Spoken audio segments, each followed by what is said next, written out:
Hazbin Hotel is a bad show, and I like it anyway. Hello, Acolytes, and welcome back to After Plague. Now, before all the Hazbin Hotel fans get angry with me, I'm not saying you can't enjoy the show or that there aren't good aspects. I have a lot of nice things to say about it, and I will not hesitate to say them and stand by my opinions. However, from a storytelling perspective, Hazbin Hotel has some huge problems, and I would like to go through them here with you. So maybe hold off on the dislikes for a few more minutes. Maybe comment something you like about the show below to balance out the criticisms. I would love to hear what you think. So first, what is Hazbin Hotel? For the uninitiated, Hazbin Hotel is an animated show created by Vivian Medrano about heaven and hell. Our main character is Charlie Morningstar, and she's the daughter of Lucifer and Lilith, and also the Princess of Hell. She's not at all the kind of character you expect when you hear that title. She's positive, kind, hopeful, and she wants to help her people thrive. In the world of Hazbin Hotel, once a year, exorcist angels fly down from heaven and exterminate a segment of Hell's population, to prevent the possibility of Hell gathering enough forces for an uprising. Charlie believes that there might be another way. Instead of slaying the sinners, perhaps they could be rehabilitated and move on to heaven instead. To achieve this goal, she created the Hazbin Hotel, a place for sinners to stay and be rehabilitated. The pilot of the show was initially released on YouTube on October 28, 2019, and it exploded in popularity. Currently, it has almost 100 million views, and it's easy to see why. The episode was created by VivziePop in conjunction with freelance animators, funded by money from her Patreon, but it's a very complete bite of the final idea of the show. The world is interesting, the characters are extremely memorably designed and set up, and the animation is snappy. And in addition to all of that, it's also a musical. The pilot was very at home on YouTube. It wasn't necessarily shocking in this environment, but then it was announced that Bento Box Entertainment and A24 picked up the cartoon for production and a full release on Amazon Prime. That was pretty unique. Within the TV space, Hazbin Hotel is a total oddity. Adult animated shows are often exclusively about the writing and comedy, with little regard for the medium of animation itself. That's not to say they aren't good, just that they're kind of ugly. To produce more episodes, these shows typically create character puppets and use those for base animation. There's nothing wrong with this, but it does limit the ways in which characters can act, and it leads to a sitcom-like framing. Hazbin Hotel blows this out of the water. The animation is springy, flexible, and stretchy. It almost gives off the vibes of old Fleischer animation. All of the characters feel made for animation. The facial expressions are exaggerated, and the designs lend themselves perfectly to this form of animation. Also, very unusually, Hazbin Hotel is a sincere musical. It's not uncommon for TV shows to have a musical episode or musical bits, but Hazbin Hotel has 2 sincere songs every single episode. It is proud to be a musical, and it doesn't treat itself like an obligation or a joke at any point for having songs, and that's really refreshing.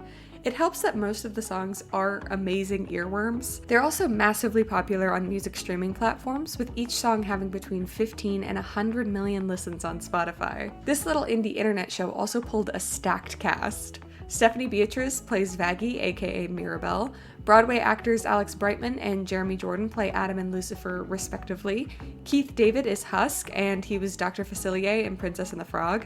And that's just to name a few. It's a really stacked cast. All that being said, I have some opinions on where I think Hazbin Hotel has failed and where it has succeeded.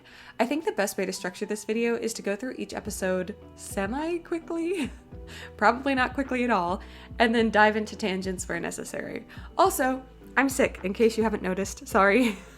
This is not my usual voice. I have a bit of a stuffy nose, so if I sound a little strange, that would be why. Let's go into the plot. First up, the pilot.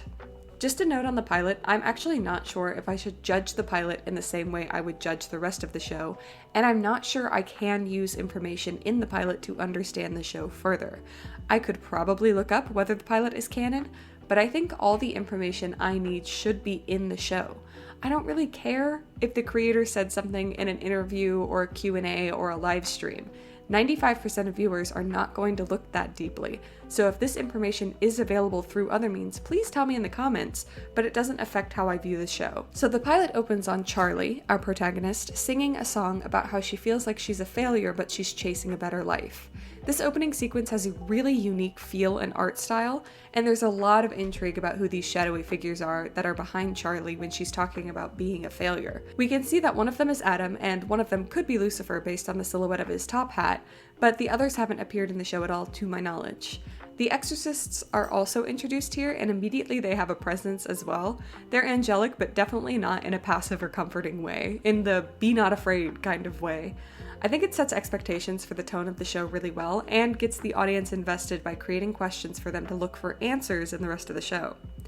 There's also some really interesting things happening in the background that don't make sense until you've watched the rest of the show. For example, we see the V's hanging out after the extermination, Carmilla and Zestial chilling together, Carmilla's daughters collecting angelic weapons, and Rosie crossing out the name of her business partner, Franklin, on her emporium. We can also see Charlie's powers for the first time when she shoots fireworks from her fingers.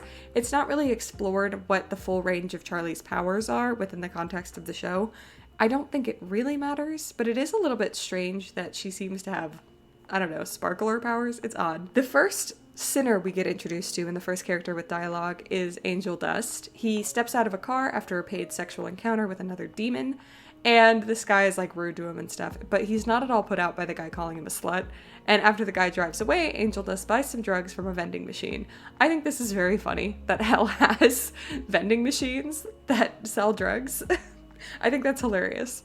Unfortunately for him, they get destroyed as a turf war breaks out in the area. The turf war is led by Sir Pentious, another sinner who is attempting to gain some territory after the extermination by using a flying death machine that he invented and an army of egg boys? What are they? I'll talk about the egg boys a little bit more later, but it's not really explained whether they're sinners or not. Another demon, Cherry Bomb, starts exploding his ship. She and Angel Dust are friends, so he agrees to help her fight. Meanwhile, a TV show in hell run by news anchors Katie Killjoy and Tom Trench are talking about the turf war briefly and then introducing Charlie Morningstar, Lucifer's daughter and the Princess of Hell. They say that she has a new side project that she's trying to drum up buzz for. This is where we get the first idea of who Charlie is and what she's trying to accomplish in hell. Katie Killjoy and Tom Trench in this first episode are a pretty effective storytelling device for delivering information about who the characters are, why they're fighting, and who Charlie is. It's done in a way that feels natural and gets the exposition out of the way. Unfortunately, I really dislike that they replaced Katie's actress with Brendan Rogers in the official show. I know it's a nod to Hell of a Boss, as well as the characters that Brendan plays on his own channels, but I think it reduces Katie to a bait character when she's basically an antagonist for the entirety of the pilot. In the green room before they go on the show, Charlie is talking to her girlfriend Vaggie about their presentation. She's excited about the hotel, but Vaggie tries to get her to remain calm.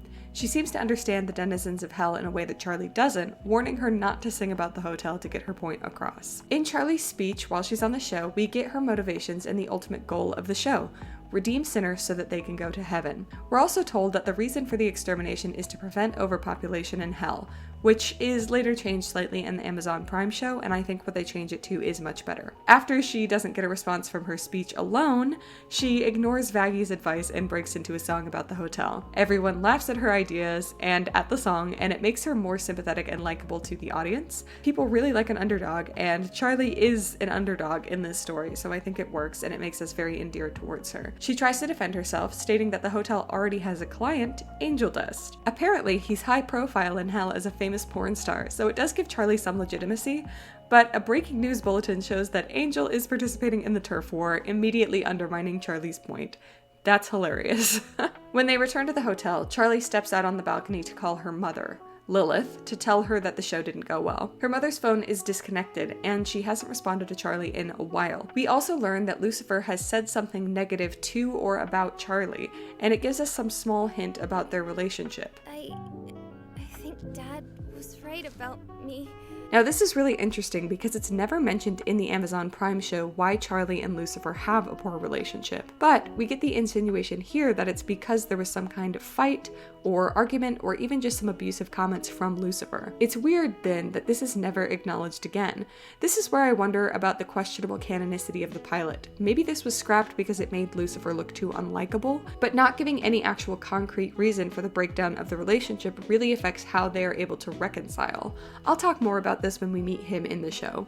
After her phone call, there's a knock on the front door, and Charlie answers to find Alastor, the radio demon, and immediately slams it shut, nervously telling Vaggie about his arrival. I like Alastor's introduction in the pilot. He's clearly shown as a very intimidating figure with a reputation that precedes him. I also like his voice, of course. It's a great detail of his design. The way that he performs for an invisible audience gives him this aura of fakeness that I really like in the pilot. Oh! Hello? Is this thing on? I can understand why they didn't keep it for the rest of the show, but it's a detail that I miss. Alastor saw her on the news, and he thinks it's hilarious how hard she failed. He offers to sponsor her hotel, not because he believes that people can be redeemed, but because he wants to watch other sinners try to better themselves and fail so he can laugh at their failure. He offers Charlie a deal, and in hell deals are binding. Charlie refuses, instead using her position as Princess of Hell to command him to help, for as long as he would like, of course. This is something that will also come up later. It's pretty important, I think. Alastor's motivations for helping with the hotel feel weak at first, but with the further context in the show that he might be working for someone, it makes it a little less egregious. To give the audience a better idea of who Alastor is, we're treated to another flashback with an interesting style. Angel Dust hasn't heard of who Alastor is, so Vaggie is giving this history lesson. She basically just tells the audience that he appeared in hell a while ago, gathered a lot of power, becoming a really strong overlord. So Alastor summons some help for the hotel, a maid named Nifty, and a front desk clerk / bartender named Husker. They don't get too much characterization, but that's okay. Husker is a gambler and a drunk, and Nifty is kind of boy crazy and insane. Also, where are Husker's pants? My boy is naked. What did they do to him? I'm so glad they gave him pants in the show because I forgot that he wasn't wearing any pants in the pilot. Please give Husker some pants. He's naked. Why is he naked? So to finish up the episode, Alastor sings a reprise of Charlie's song, talking about how excited he is to see the hotel guests fail, but he's interrupted by an attack on the hotel. It's Sir Pentious, back with his death machine to challenge Alastor, but the radio demon takes him down with almost no effort. We never really find out what happened with the turf war, but I guess we don't need to know. I think it's smart to show an establishment of Alastor's power right in the pilot because it makes his threats and the fear people have of him later more legitimized. The pilot is an interesting introduction to the world and our characters. There's a lot of questions, which is good for the first episode of a TV show, and there's a lot of different directions we can move forward. The style is fantastic, and the animation is great. I love the character designs, I love the voice actors. The real sin of Hazbin Hotel, the Amazon Prime show, is something that has been plaguing television for the last few years. The 8-episode season. I cannot believe how many TV shows have been ruined recently by this phenomenon. In some ways, it's understandable. There are shows that have not aged well in the era of binge watching. The filler episodes can be a little unbearable when you're binging and excited to get to the next plot point, but the pendulum has swung back in the other direction. Shows are releasing week to week again, so why are we still treating it like the binge model and only creating People had trouble with these longer shows, these 22-episode shows, because they were watching it like a movie. You would sit down and watch 4 to 6 hours of television, and people got tired of that when the story could be condensed. People complained over and over about useless filler, but don't understand what filler actually is. Filler is something that contributes nothing except filling time for the week. Filler is not slow character building episodes. It is not singularly contained storylines. It is not relationship building episodes. It's not episodes where the characters train and get better at a skill, but Hollywood listened to people complaining about filler and have removed all of the above from recent shows. Recently, people have been talking about the new Percy Jackson show on Disney+. They're so concerned that they can't keep your attention that they're sprinting from plot point to plot point and completely ignoring the character moments in between because they're not exciting. In some ways, they're even pulling away tension, because if you're not at high octane, plot point understanding every second of watching a TV show, they think they're failing. So they completely removed all of the tension in the Lotus Casino, for example. In the new Avatar show on Netflix, they skip so many of the scenes that show the gang building their bond and learning waterbending that reviews are saying that in Book 1 Water, Aang never learns to waterbend. The state of television right now is horrible because everything is watered down to be as efficient as possible and as directly in your face as possible. Hazbin Hotel suffers horribly because of this. A ton of the complaints I have moving forward are just, this needs more time. So with that said, let's go into episode 1 of the official show. Now we're in the episodes of the show that have 100% canonicity, no more questions about that. The show starts with a storybook introduction of the history of Adam and Lilith, as well as a brief overview of the extermination. I like this exposition, it's a good continuation from the pilot, and it informs the audience of what version of the story of Lucifer and Lilith they're moving forward with. As usual, there's a lot going on in the background that will make sense later in the show, so it's satisfying to see on rewatches. I appreciate the change that was made to the reason behind the extermination. Previously, it was framed as an overpopulation problem in Hell, but it's clarified that the issue is not literally overpopulation, but instead control over how powerful Hell could grow.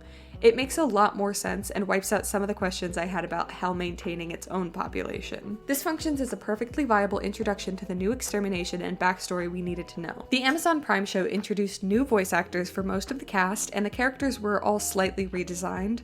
The new actors and the new character designs are good, though it can be jarring at first from the pilot, they work fine. Vaggie finds Charlie reading the storybook and she comforts her about the extermination. It can be assumed that this is happening on the same day as the pilot. During their conversation, Charlie talks about her mother again. Lilith has been gone for 7 years, though nobody knows where she went or why she left. So the B plot for this episode is that they want to attract more guests to the hotel, and they're making a commercial to do so. This isn't a horrible conflict. Charlie does need more residents, and this isn't a terrible way to do so. It's fine, and it also makes enough sense that Alastor, as the radio demon, wouldn't want to make a television commercial, but it doesn't really vibe with his stated goal of wanting to watch sinners try to get better and fail. If he was actually trying to achieve that goal, if that was something that was important to him, you'd think that he would want more people in the hotel. The rest of the commercial plotline is totally fine. It's character building a little bit, so I'm not really complaining. I just wish it had a little more relevance to the plot moving forward because it lacks consequence. Filming is not going well, so Vaggie agrees to make a deal with Alastor. If he helps her make an actual commercial, she'll never make him interact with the TV again. I wonder, though, what Alastor gets out of making small-time deals like the deal he makes with Vaggie in this episode. Is it just to avoid a small annoyance? What happens if the deal is broken? It's clear that he's manipulative, so maybe he's just trying to scare Vaggie.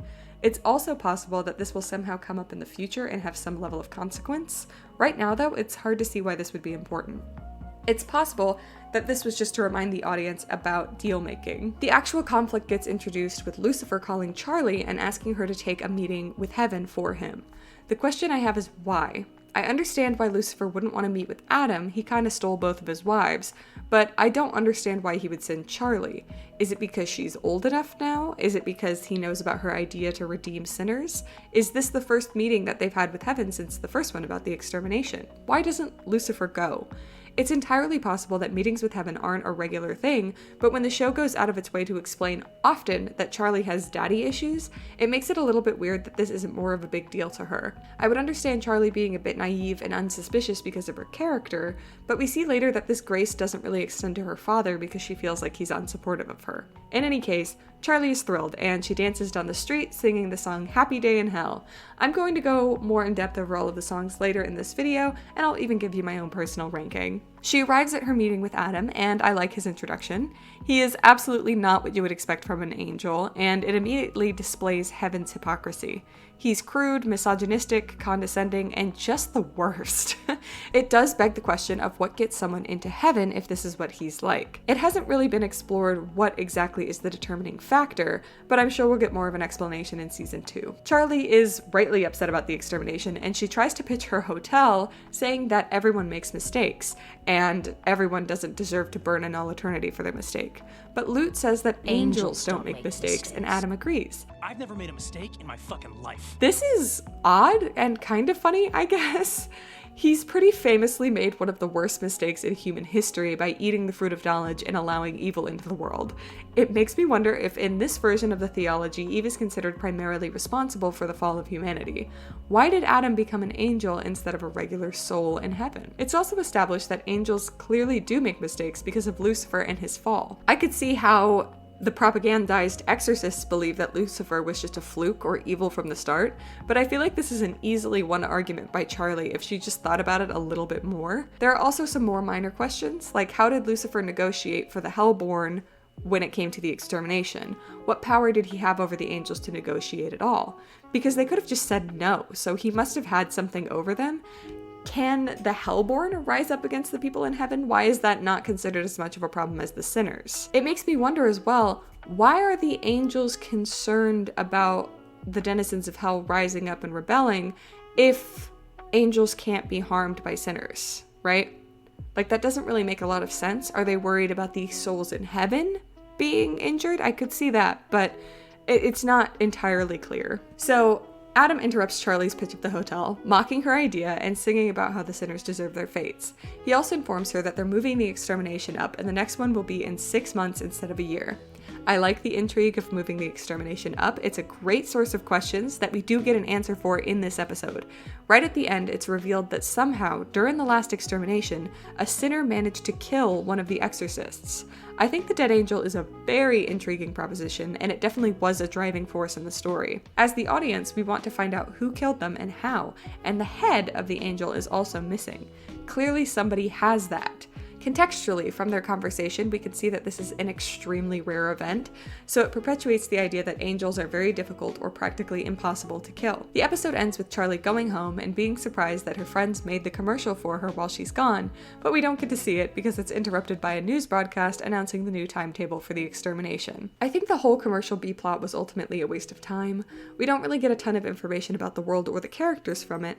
We do get an understanding that Vaggie would do anything for Charlie, but at the same time, the rest of the characters were very surface level. We learned that Alastor doesn't like TVs, probably due to his relationship with Fox, the TV demon. Their dynamic is interesting, but we get very little context on it throughout the show. It feels like another thing that's being pushed off to season 2. But if you're starting to notice, season 2 is getting pretty packed with plot points, you're not wrong. And this is only episode 1. I think if we're getting another 8 episodes, that is a problem. There isn't enough time to answer all of the questions that are being asked. But back to the commercial. It felt a little childish, which is weird to say about a show with this much sex and swearing and violence. A lot of the plots feel quite childish, to be completely honest. The way I've been thinking about it is that these are very Disney Channel plots. I'm pretty sure there's an episode of Zack and Cody about making a commercial for the hotel, the Tipton.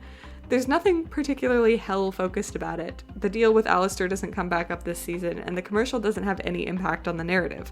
No one comes to the hotel because of it, or even mentions it. There's no point, really. It does make the characters seem a little nicer because they're willing to do this for the hotel, but only Angel is really there out of his own free will. Husker and Nifty have to do what Alastor tells them, so it's not like they're doing this out of kindness. Maybe you'll see what I mean the more we get into these Disney Channel plots. Episode 2. At the start of episode 2, we get our reintroduction to Sir Pentious, and I think if you haven't seen the pilot, this is a fine introduction. He flies back in on his war machine to challenge Alastor for a rematch, which pretty much immediately goes wrong for him. Pentious thinks that if he can defeat a powerful overlord like Alastor, the V's will acknowledge him. This is also a decent introduction to the idea of the V's as a powerful group that overlords want to join, and Alastor's dismissive nature towards them. Wait, who are the V's? Oh, nobody important. Alastor totally obliterates Pentious, again, though he does manage to rip a tiny little piece of fabric off Alastor's coat before being launched into oblivion. Alastor makes a trip into town to get his coat tailored. This is where we get introduced to the V's. Fox, the TV demon, as mentioned, is monitoring his security cameras when he gets a call from one of the other V's, Velvet. She's a fashion designer / social media demon, I believe, and she's talking about how the last V, Valentino, is throwing a temper tantrum. She tells Fox to come over and calm him down. Val is pissed that Angel Dust has moved out of Val's place and into the hotel, so he's throwing a massive piss baby tantrum.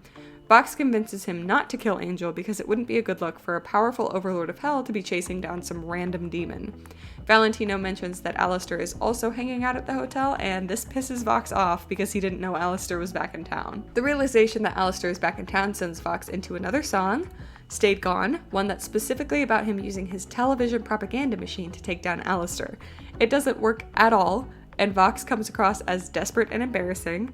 The beef between Alastor and Vox is very interesting, but we don't get any details on it. It's basically to set up the V's as an antagonistic force for season 2. In a meeting afterwards, the V's are talking about Alastor, and they specifically mention that it goes against their interests for Alastor to make a deal with Charlie, which is definitely a little mystery, though I do have some questions about deal making that we'll get into later on. So the V's plan to gain the upper hand is to get someone on the inside to spy for them, and they decide to use Sir Pentious. They need someone who will be loyal but has no direct ties to them, so that's why they choose him. Pentious goes to the hotel under the pretense of wanting to improve himself and be redeemed, but he's actually there to spy. The others are against him staying at the hotel, but Charlie convinces them to try. She shows him around the hotel, and they run into Alastor, which Charlie uses as an opportunity to set Pentious on the right path. Pentious apologizes for ruining Alastor's coat. I don't know if anyone has pointed this out, but if you look at the hem of Alastor's coat, it's totally shredded. I have no idea if this is supposed to be intentionally funny, but it is funny. Like, bro, your coat is already ruined. It's already shredded. It looks like it's been torn to pieces. What do you mean? What do you mean you get this coat tailored? Tailored to look like what? So the episode continues with Charlie integrating Pentious in with the group and having them all act out little skits and play icebreaker games, but I really want to talk about Angel Dust. It surprises me because this episode doesn't give more development or even angst on Angel. This is the exact scenario that should lead to some pretty intense character conflict for him, and it just doesn't. Charlie is being very disrespectful toward him, even if she isn't intending to. When Sir Pentious arrives, she refers to him as their first real guest, which obviously and visibly hurts Angel Dust's feelings. I'm just so excited to have our first real guest. What the hell am I then? Then there's the little scene that Charlie wrote for them to act out about a drug dealer selling crack to kids. It should absolutely hit Angel harder how Charlie is talking about drugs, and she makes Angel in the script literally call himself a crackhead. It'll make you cool like me. The crackhead. Like, ow! That should hurt his feelings more, and it should be an opportunity for conflict between Charlie and Angel, or at least something he brings up later on when his walls are starting to come down. Angel is a very confident guy, but I still think this would hurt his feelings that Charlie would write this kind of stuff without sensitivity towards his issues. He is clearly hurt, but there is never a moment of confrontation between him and Charlie. I think the closest we get to seeing how this affects him is when he's listening to Val's voicemails. Addict trash like you doesn't change. This is what I'm talking about when I'm saying that this is not filler. The conversation that Angel Dust and Charlie should have had is not filler. That is important, and it's just not being filmed. It's not being made, it's not being written, and I don't know why. You set up this situation that would be perfect to push on this conflict, and you don't. Everything's like fine. So Angel gets a little drunk because he's upset, and while walking back from the bar, he hears something. When he looks into the library, he sees Pentious stashing a Vox security camera between two books. Angel confronts him, and a physical fight breaks out between them. Charlie and Vaggie walk in to break it up, and Angel tells them that Pentious is a traitor. Pentious panics, trying to ask Vox for a way out, but he refuses and leaves Pentious to his fate. In a show that had more time, I think Pentious would be able to hide the fact that he's a spy for longer. People wouldn't believe Angel Dust about him, creating more conflict both externally and internally within Angel, and Sir Pentious would be able to report back to the V's, increasing the tension and making his ultimate betrayal hurt the characters more.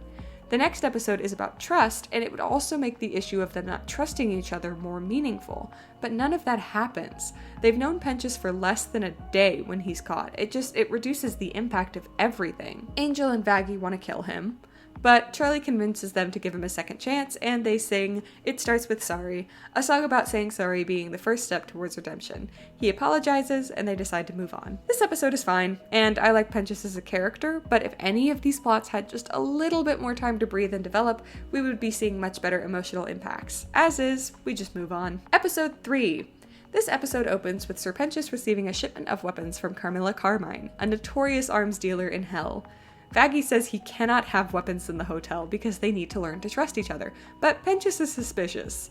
She also says he has to get rid of his egg boys. Charlie decides that everyone in the hotel should do trust exercises, and she puts Vaggie in charge of the activity because Charlie naturally trusts everyone. Vaggie gives the eggs to Alastor so he can dispose of them humanely, and he takes them into the city with him on his errands. I think Alastor's meeting is actually the A-plot because it connects more to our overall story, so I'll run through the trust exercise thing with Vaggie real quick. They try a couple suggestions like trust falls, Angel suggests BDSM, and Vaggie eventually takes them to a war zone area and tells them that the strongest bonds are formed in combat. As these options fail, Charlie gently tries to take things over, but Vaggie feels like she has to be able to accomplish this. I can't help you. What's the point of me? Vaggie sings a song about wanting to protect Charlie, whatever it takes, and she wants to make her dreams come true. And when she re-enters the hotel, Charlie tells her that she did a great job and her strategy worked. The rest of the group is laughing and getting along. Unfortunately, this feels like another one of those Disney episodes. The characters get into a couple wacky scenarios, and by the end of it, their bond has grown. There's no reason why this can't work in a more adult way. It just feels really hollow and fake because of how quickly it happened. You're telling me none of these characters are holding a grudge against Pentious for trying to rat them out to the V's? Vox is literally Alastor's biggest enemy, and Val is Angel's owner. It just rings totally hollow. It's been 1 week. There is no way any of these people are mature enough to move on that fast. Now for the more interesting A-plot. Also, the Egg Boys are very cute, and I love them to death. I like your suit. What are the antlers for? Can I touch your staff thing? Alastor's outing is a good way to give the audience a little bit more information about those who are considered powerful in hell. As he's walking to his meeting, he's greeted by Zestial, a demon that is presumably very old based off the way he talks. As they're walking down the street, lesser demons seem to be very panicked by Zestial. The way others react to him definitely gives the audience the idea that he's very powerful and possibly extremely unpredictable. It does make me wonder if he has some sort of psychic abilities that damage those around him, or if he just has that harsh of a reputation based on the way other sinners react.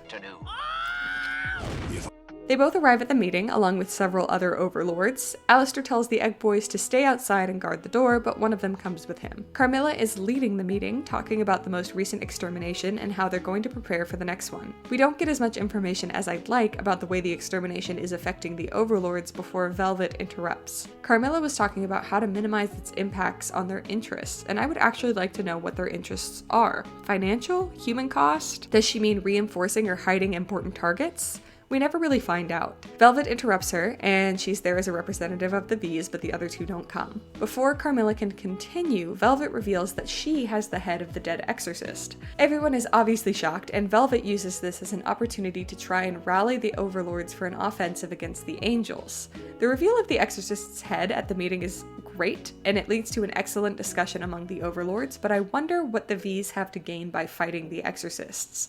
Is it simply guaranteed safety? War is good for business, but only really for those in the business of war. So the one that would benefit most would be Carmilla. And I doubt the V's would want that. Why does Velvet want this fight? Zestial interrupts her, pointing out that they don't know who killed the angel and that this isn't enough proof to go to war. Velvet starts insulting him, and Carmilla steps in, starting another song, Respectless. Velvet confronts Carmilla because when she brought out the angel's head, Carmilla seemed flustered. She suspects that Carmilla knows what happens, but before she can push any further, Carmilla ends the meeting. Alastor watches as Carmilla and Zestial leave the room, and he tells the Egg Boys to follow her and spy. She talks to Zestial, and he understands that she's the one who killed the angel, and she did it to protect her daughters. She says if anyone knew what happened, then all of hell would want to go to war and she might lose her daughters. She also sings Whatever It Takes. It's a duet between her and Vaggie. What are Carmilla's daughters? Adopted daughters? I would assume so, but are they souls she owns? As far as we know, sinners can't reproduce, so what are they? Also, Carmilla had to know that killing the angel would have consequences. She didn't try to hide the body or anything, and later we find out that she killed the angel in front of like 5 others. She should know that heaven is going to retaliate, so she should be planning for war. It's her only option to protect herself and her daughters, but instead she's just sticking her head in the sand and ignoring the problem. Now that the angel's death has been revealed to the overlords, will there not be an attempt at war anyway? Especially with the V's, a very powerful force in hell, pushing for it. I don't know if they're the most powerful force, but they are a powerful force. So this little egg boy reports everything back to Alastor, who tells the egg to keep it to himself. When they get back to the hotel, Vaggie decides she can trust Pentious with the eggs, so she returns them to him. And when he goes to bed, the egg boy tells him what Carmilla said, but Pentious obviously doesn't believe him. And the knife lady killed an angel, and I was not supposed to talk about it. It's kind of weird that most of the bonding in this episode happened off screen and we're being told about it later. I do understand that this episode is about Vaggie, so it makes sense that we follow her instead of the group, but it feels super weird to just have this little end cap where everyone talks and laughs together about what happened. I would have liked to have seen at least a little bit of the bonding because it's considered the baseline for their relationships going forward. There really isn't any antagonism towards each other after this, just bickering. It feels like some of the most important parts of the episode were told, not shown, and I understand that they have limitations due to the length of the show and the length of episodes. I get it. They only have like 2 hours and 40 minutes to tell this entire story. Episode 4. This episode starts with a scene that I really don't like. I find it totally cringy, which is a weird way to describe a scene, definitely. When Husk is talking about how everyone gets drunk and bitches to him, he basically spells out each character's deeper characterization. It genuinely bothers me, because you shouldn't have a character tell me that Vaggie judges everyone and everything because she hates herself. It's another one of those things that makes the show feel completely childish. Is this a show for adults? Because if it is, they should have the ability to look at a character's actions and come to a conclusion about their characterization without someone having to point it out. This is an episode centered on Angel Dust, and I do feel like we're finally digging deeper into a piece of characterization for him. He's obviously fake, and most of his bluster is to cover up his own insecurities. Look at that! I was able to look at a character's actions and feelings that had been shown to us and come to my own conclusions. I don't mind when things need to be spelled out to the audience, but I really don't think this was one of those times. We've seen so little characterization because this is literally episode 4, so the show needs to quickly spell it out for us so they can say, look, they've changed by the end of the season. We don't have time to establish who they are, so we can't see where they're going, and it's a problem. So anyway, Angel gets called into work, and Charlie tries to convince him to stay at the hotel, but he can't. He's literally under contract to come when Val calls. Charlie is really frustrated that Angel can't stay, and Vaggie reminds Charlie that she is the Princess of Hell and she can throw her authority around a little more. Charlie doesn't want to because That's so mean. this makes Charlie a little bit confusing to me as a character. She desperately wants to save her people, and we're sort of told that she'll do anything she has to. That's just not true, though. She has a lot of power, and she never uses it. She doesn't even try to appeal to her father until episode 5. And I get that the show should be a slow burn, but Charlie doesn't feel to me like she's willing to do anything. It feels like she's willing to do anything as long as it's nice. It's almost like performative. It's weird. So Charlie goes to Angel's studio to convince Valentino to give him time off for the hotel, but Angel is totally petrified to see her. He basically begs for her to leave, but Val catches them and invites her to watch the shoot. Charlie is generally a menace on set and accidentally starts a fire, which pisses Val off. He doesn't say it to her face though, he just asks to speak with Angel in his dressing room. When he talks to Angel, however, we see his true feelings and anger. I do like the way that Val functions in terms of his threats. He essentially plays Charlie and Angel against each other, threatening to hurt Angel to Charlie, and meanwhile Angel is begging for Val not to hurt her. Confusing, sorry. It's the best way I could find to phrase that. Val demands that Angel makes Charlie go away immediately, and he gives Angel a black eye. In the dressing room, we also get a glimpse of Angel's contract, and we see that his name is Anthony. I'm actually not sure if every demon uses a name that's not their real one. I think Alastor is probably Alastor's real name. But I would assume most demons do use sort of a nickname. I wonder why? Is it just cultural? It's not super important, but I'd be curious to find out. So Angel gets Charlie to leave the studio by hurting her feelings, telling her You made things worse. it does give Angel more depth, and I think it shows how much he really does care about Charlie and how he has a genuinely unselfish heart. I think this is some of the stronger evidence we get of him being redeemable, especially if you consider Angel's flaw to be his selfishness. I could see that being his core issue, and it's more understandable than his flaw being something like his drug addiction or his promiscuity. Those aren't exactly character flaws, they're more coping mechanisms. Angel still has to film for the rest of the night, and we get the song Poison. It's a good song. I'll go into it more later. By the time he gets back to the hotel, Angel is sore and miserable, heading immediately to the bar to drink to forget. Husk tells him he looks like shit, and Angel says that's not possible. I like how we physically see Angel psych himself back into his personality to talk to Husk. Not possible. The conversation they have isn't amazing. I think that they probably could have had this conversation with a little more subtlety rather than Husk just calling Angel fake again. It's pretty obvious with just the subtext that Angel uses his sexuality to forget and to feel confident about himself at the same time. Hazbin Hotel is just so in your face with the things it should trust you to understand while keeping so many parts of its world building hidden. Angel Dust storms off to a different bar and starts drinking and doing drugs. He asks for one of the guys at the bar to get him another drink, and the demon roofies it, but Husk stops him from drinking it and attacks the guys who are messing with him. When they run out of the bar, Angel finally has an honest conversation about why he has to hide behind his persona. He has to hide behind the fakeness because otherwise he'd be completely miserable all the time. Angel has to be this person or he'd break down completely. I think that this conversation between Husk and Angel is good. I think it hits a lot of good emotional beats, and I think it's the point that puts them both on the path towards redemption. Husk is caring in general, but also about someone other than himself. Empathy. And Angel wouldn't have been able to improve without being in contact with his true self. You can't improve if you can't even look yourself in the eye. I think that this moment would have been better if it was a little more earned. There is a lot of tension in the relationship between Husk and Angel, but it's mostly just Angel hitting on Husk and him not responding well to it. I think that their relationship hasn't necessarily been pushed to this breaking point. We also get Husker talking about how he used to be an overlord before he bet his soul against Alastor. I think this is the right time to get Husk's backstory, because without it, it's harder for the audience to form a connection between the two of them. When Angel has the most depth out of anyone in the show so far, Husk can't just keep being the side character he's been this far. They both made choices that got them into shitty situations, and we need to see that Husk did this as well as Angel. Husk and Angel sing Loser Baby, a song about how they're both losers, but at least they're losers together. The resolution to this episode does put Angel on the right path, with him being able to talk about things more honestly with people at the hotel. Trust and relationships are really important for anyone seeking redemption. It also gives Husker something to actually care about, and removes him from the surface deep characters list that Nifty still exists on. She's cute and she's really funny, but she has nothing going on for her this season. Episode 5. No one has been redeemed, and the time is growing closer and closer to the next extermination. It's been 5 months, and they're running out of time. So Charlie finally contacts her dad, Lucifer, for help with the hotel. Specifically, she wants to arrange a meeting with Heaven to talk about redemption. We should get information, in theory, on the backstory of why Charlie and her dad don't get along. Obviously, Charlie is opposed to the extermination, and she's resentful of her dad for allowing it to happen, but is that the reason that their relationship is bad? She says that they've just never really been close, but is that enough of a reason to avoid utilizing him as a resource sooner? Remember in the pilot that Charlie said, I think Dad was right about me. So this would be a perfect place to find out what that was. However, it's entirely possible that whatever comments he might have made do not exist in the final canon version of the show. Random side note, I do like that Charlie has the Egg Boys numbers in her phone, and that her dad's icon is a little duck. I do not like how often people talk about Charlie's daddy issues, like we're going to forget. It was in the pilot, it was said by Alastor in episode 1, and now it's said explicitly by Husk again.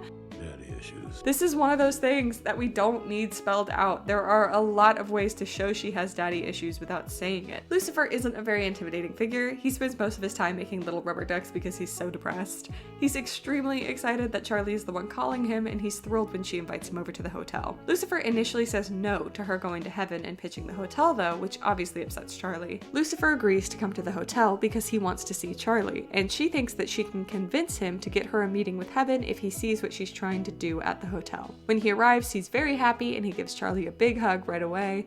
He also says hi to her little flying lamb demons, and this is the first time we are given their names. Their names are Razzle and Dazzle. He says, "Look how much you have grown." And I like the insinuation that they can get bigger and that they're a gift from her dad. I do wonder when they were given to her, and if they were a gift, why does Charlie think her dad doesn't care about her? I guess it could be that maybe he just gives her shit, but they aren't actually close. I don't know. Alastor is also oddly standoffish with Lucifer, even wiping his hand on his sleeve after they shake hands.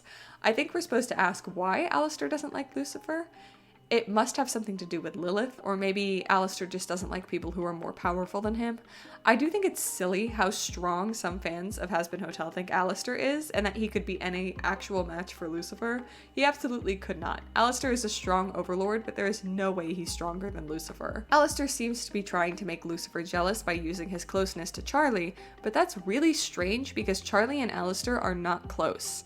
This episode is weird because Alastor is trying to position himself and Charlie as being extremely close, but I don't think they talk very much at all over the course of the show, and they certainly aren't close, let alone a father-daughter relationship. Also, I am pretty sure that Charlie is older than Alastor. When was she born? When did Lucifer and Lilith split up? Because I think Alastor died in the 1920s, and Charlie should be older than that, right? Yes, she is. I looked it up. She's 200 years old, which means she is way older than Alastor, and it's really, really weird that he's trying to position himself as her dad. But back to my original point, I don't think Alastor and Charlie have spoken at all in the last 2 episodes. The last time they spoke was when Pentious ripped Alastor's coat. She was there when Pentious apologized to him, but she just introduces Alastor and they don't have any further conversation after that. Alastor, our gracious facility manager. You've met our newest guest, Sir Pentious. I'm pretty sure the last time she had a full conversation with Alastor was about the commercial in episode 1. That's a long time ago. Lucifer and Alastor sing a song about who's better suited to help Charlie with the hotel, and the song is called Hell's Greatest Dad. So I'm not reading into this that he's like trying to position himself as a father figure. He is. It's just weird. The song is interrupted by Mimsy, an old friend of Alastor's. She knew him when they were both alive. A lot of people dislike Mimsy, but I think she's fine. Alastor, Charlie, Lucifer, and Vaggie go on a tour of the hotel, leaving Mimsy at the bar. Angel asks her what Alastor's deal is, and this sequence allows people who didn't watch the pilot to get to know a little bit of Alastor's backstory. Though it is weird that Angel asks again. If you watched the pilot, it makes him seem dumb to have to ask twice. The backstory is the same-ish. Alastor swept in, very quickly started taking down powerful overlords, which built his credibility in hell faster than anybody'd ever seen before. Husker goes after Alastor to warn him about Mimsy being trouble, that she only comes around when she needs something. But Alastor dismisses him and pets his ears, which Husk hates. This is where we get the first mention of Alastor being on a leash. Big talk for someone who's also on a leash. He's upset that Husk would say anything about it and flexes his power, wrapping a ghostly chain around Husk's neck and threatening to torture him. I think audiences forget that Alastor is not supposed to be a good guy. I saw online that people were shocked when Alastor threatened Husk, and I have to remind people Alastor is not a good guy. He does not believe in the hotel or redemption, and with his conversation with Husker, we get an idea of why he might be there in the first place. Alastor has made a deal or sold his soul or something to someone, and that likely requires him to help out Charlie. It's definitely a stronger motivation than just wanting to watch people fail for his own entertainment. So Charlie asks what Lucifer thinks of the hotel, and he says that he thinks sinners are unredeemable and that heaven isn't really a very chill place anyway. Charlie is frustrated that he's not listening and he hasn't changed his mind when they're interrupted by a group of loan sharks attacking the hotel. I think it's hilarious that the loan sharks are actual sharks. Come on. That's objectively hilarious. It's so funny. Mimsy is in a lot of debt to them, and she hit one of their girlfriends with a car, so they're there for her. Alastor defends the hotel, morphing into a giant demonic form and eating them. When Alastor defends the hotel from the loan sharks, Lucifer tells Charlie that sinners are violent psychopaths who can't be redeemed, but Charlie tells him to stop, asking why Alastor can have faith in her but her own father doesn't. I think that's really strange. It's really strange that Charlie says that Alastor has faith in her because he doesn't. He's explicitly said that he doesn't on more than one occasion. He has never said he cares about the hotel or believes in her cause. It doesn't make any sense. I think Alastor only protects the hotel and told Mimsy to leave because she's inconvenient for him, not because he actually wants to protect what they're building. I also think that it's really nice that people in the background are trying to protect Nifty. Angel holds her up and away from the fire, and Pentious saves her from falling debris. It shows that they really do care about each other in a non-selfish way. It's weird because I seem to have two opposite complaints about the same thing. In one sense, I really don't like when the show outright tells me the characterization, but I'm also a little irritated that the only moments of growth we see are these extremely subtle background things. It sounds like I'm difficult to satisfy, but I don't feel this way with every show. They are not striking a balance. These things shouldn't be background, they should be important. They should be real plot points, real story points. But they shouldn't be a character telling me things in dialogue. That's where I'm trying to hit. Charlie's outburst towards her dad leads into another song, More Than Anything. Lucifer tells Charlie that he just wants to protect her because she's the only good thing left in his life, and Charlie tells him that she needs to save their people. He comes around to be on her side, and he says he'll support her dreams.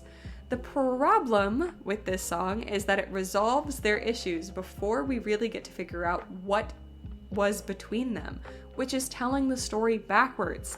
The only way I think this works is if you want to give the audience a sense of betrayal in the future when they find out why their relationship was poor. But as is, it feels weird that a single conversation can resolve years of heart and daddy issues, as the show says, on Charlie's behalf. I've seen people say that it's a musical, and that's just how this works. You can fall in love over the course of a song, you can fix the relationship with your father over the course of a song, but this is also a TV show. Typically, you don't resolve issues, especially unknown issues, in 2 minutes. It leans into this more childish feeling. If you want your show to be for adults, you can't have things resolve this easily. Otherwise, nothing really feels like it has emotional weight. You're telling me that years of daddy issues, as the show keeps putting it, are resolved by Charlie saying, "I need to save my people more than anything," and Lucifer responds, "I'll support your dreams." Come on. Anyway, Lucifer agrees to get Charlie a meeting with Heaven, and she's excited. Episode 6. So this episode starts with Charlie going to Heaven. Vaggie isn't excited to go and tries to make an excuse, but can't come up with one. Eventually, Vaggie does agree to go with her. Right before they leave, Cherry Bomb explodes through their wall to take Angel out on the town, and Charlie convinces her to take the others. Then she and Vaggie go to Heaven. Is the pilot required viewing to understand the relationship between Angel and Cherry or Pentious and Cherry? Probably not, but it does provide some background. I do think the characters do a fine enough job recapping their relationships with each other, so I guess it works. At the gates of Heaven, St. Peter isn't sure about letting Charlie in, but Sarah and M, the high seraphim of Heaven, give her permission to enter. St. Peter sings a song called Welcome to Heaven. As they're walking down the promenade, Adam and Lute have a conversation asking, "Am I seeing who I think I'm seeing? What is she doing here?" and we're assuming they mean Charlie. Adam wants to make a big deal out of it, and he's talking about the extermination, but Lute tells him not to start a fight in front of everyone and to be quiet about the extermination. I also like the idea that the extermination is a very undercover thing, because it sort of harkens back to this really common idea that those in heaven can't be truly happy while those they love are suffering in hell, so they just forget about them. If the audience was paying attention at the very beginning of the show, they would be aware that Sarah was directly involved in the extermination, so it was a good idea to reveal her knowledge of it early on. I also think Sarah is going to be much more of a villain than she initially comes across as. She seems to be the highest angel in heaven, so the extermination is all on her. In theory, she could choose to end it, even if there is no shot of redemption for the sinners. After a tour of Heaven, Charlie leaves to hang out with M, and Vaggie stays behind in their room. Adam knocks on the door, and he and Lute come in to blackmail Vaggie. It turns out that she used to be an exorcist angel, but during one extermination she was caught showing mercy to a sinner. Lute sees this and attacks Vaggie, cutting out her eye and then cutting off her wings. Charlie found her in the alley the day after the extermination and nursed her back to health. I think the reveal of Vaggie being an angel is interesting, and I would like to see more of what made her turn towards mercy. My boyfriend thinks it's because the person she had to kill was a kid. It's hard to tell because the scene passes by so quickly. I just think the crisis of conscience could have been a good way for Charlie to get back on board after she finds out about Vaggie's past.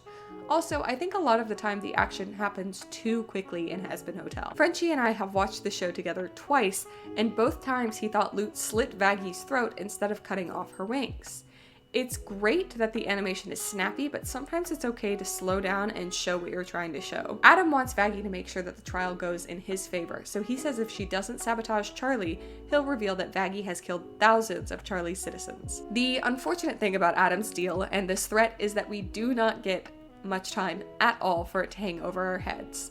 This is a big deal. This is something that should affect Vaggie seriously. It should make us worried about her relationship with Charlie and make us cringe every time she lies, but it doesn't. This could have been good, even though I personally hate the liar revealed trope, but it just has pretty much no consequence, like everything else. The tension is resolved within the same episode. In the courtroom, Charlie decides to use Angel as their guest who has made the most progress and deserves to be in heaven. Why does Charlie think Angel is making good progress? Did he or Husk tell her about their breakthrough? Is it because he forgave her for making a mistake? Is it just the background things where you've seen him help others? I'm not sure Charlie has the information that Angel Dust is changing, at least not in a very meaningful way. It's a pretty dangerous move, but I guess she was pushed into it. They decide to show Angel Dust during his night on the town. Cherry offers him some drugs, and Husk cautions him not to take it and ruin all of his progress, but he eventually gives in to Cherry, pressuring him. I think it's interesting that the show decided to show Angel giving in to temptation and agreeing to party hard because of the implications. In theory, avoiding temptation should show that he's worthy of redemption, more so than Adam, who couldn't resist the temptation of the fruit of knowledge. If I want to be really pretentious, I could say that humans inherently cannot resist temptation, and that's what this is trying to say, but I don't think it's that deep. I think there just needed to be some back and forth between Charlie and Adam. Charlie asks what the criteria for getting into heaven even is, and Adam says you have to act selfless, don't steal, stick it to the man. The club scene is fun, and it's really great to get to see the group bonding. I think the Pentious bit this episode is great, and I really feel for him trying to rizz up Cherry. Also, Nifty not realizing they were in a club is hilarious. this. I think that's gotta be one of my favorite moments in the show. I'm sweeping. Oh, look how hicky it is in here. That's because we're at a club, dear. I thought the hotel looked different. It's also really sweet seeing Angel taking care of Nifty after she gets a little bit too drunk. She's totally the cute drunk friend, and Angel cares for her in a way that is unselfish and kind. He also stops her from stealing the club's cleaning supplies. Unluckily, it turns out Valentino is at this same club, and he's been really cruel to Angel since the incident with Charlie. Nifty runs off, and Angel catches her, ending up in Val's line of sight. Val starts messing with him, but Angel tells him to fuck off. It's really cathartic to see him to stand up to Valentino. Angel says that Val only owns him when he's in the studio, so Angel can do whatever he wants to outside of it. So over the course of this evening, Angel followed Adam's rules for getting into heaven. Be selfless, don't steal, and stick it to the man. When Angel still doesn't appear in heaven, M argues in his favor. None of the angels seem to actually know what gets a soul into heaven, and Charlie starts to become angry that they can't seem to help her. She and M sing together about the hypocrisy of heaven, and Adam, feeling the loss of control in the courtroom, reveals that Vaggie used to be an exorcist. I understand why Adam revealed the Vaggie information. She didn't help him during the proceedings, and he wanted to throw Charlie off, and it worked. It stopped any momentum that they had, and allowed Sarah to regain control of the courtroom. She says that there's no evidence that a soul can be redeemed, and Adam is elated.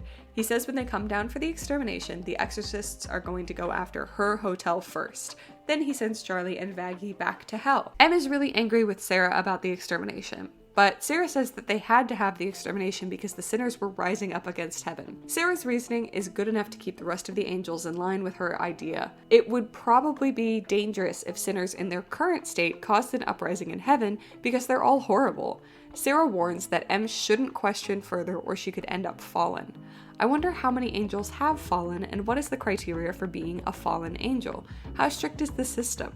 Could merely questioning cause an angel to fall, or does it require action? I think it's pretty obvious foreshadowing that someone is going to fall, but I don't know if it'll be M or Sarah. Episode 7. So Charlie is wallowing in bed after the reveal, which she has every right to do, when Alastor comes up to her room. He tells her he knows that angels can be killed, and he knows someone who has killed one.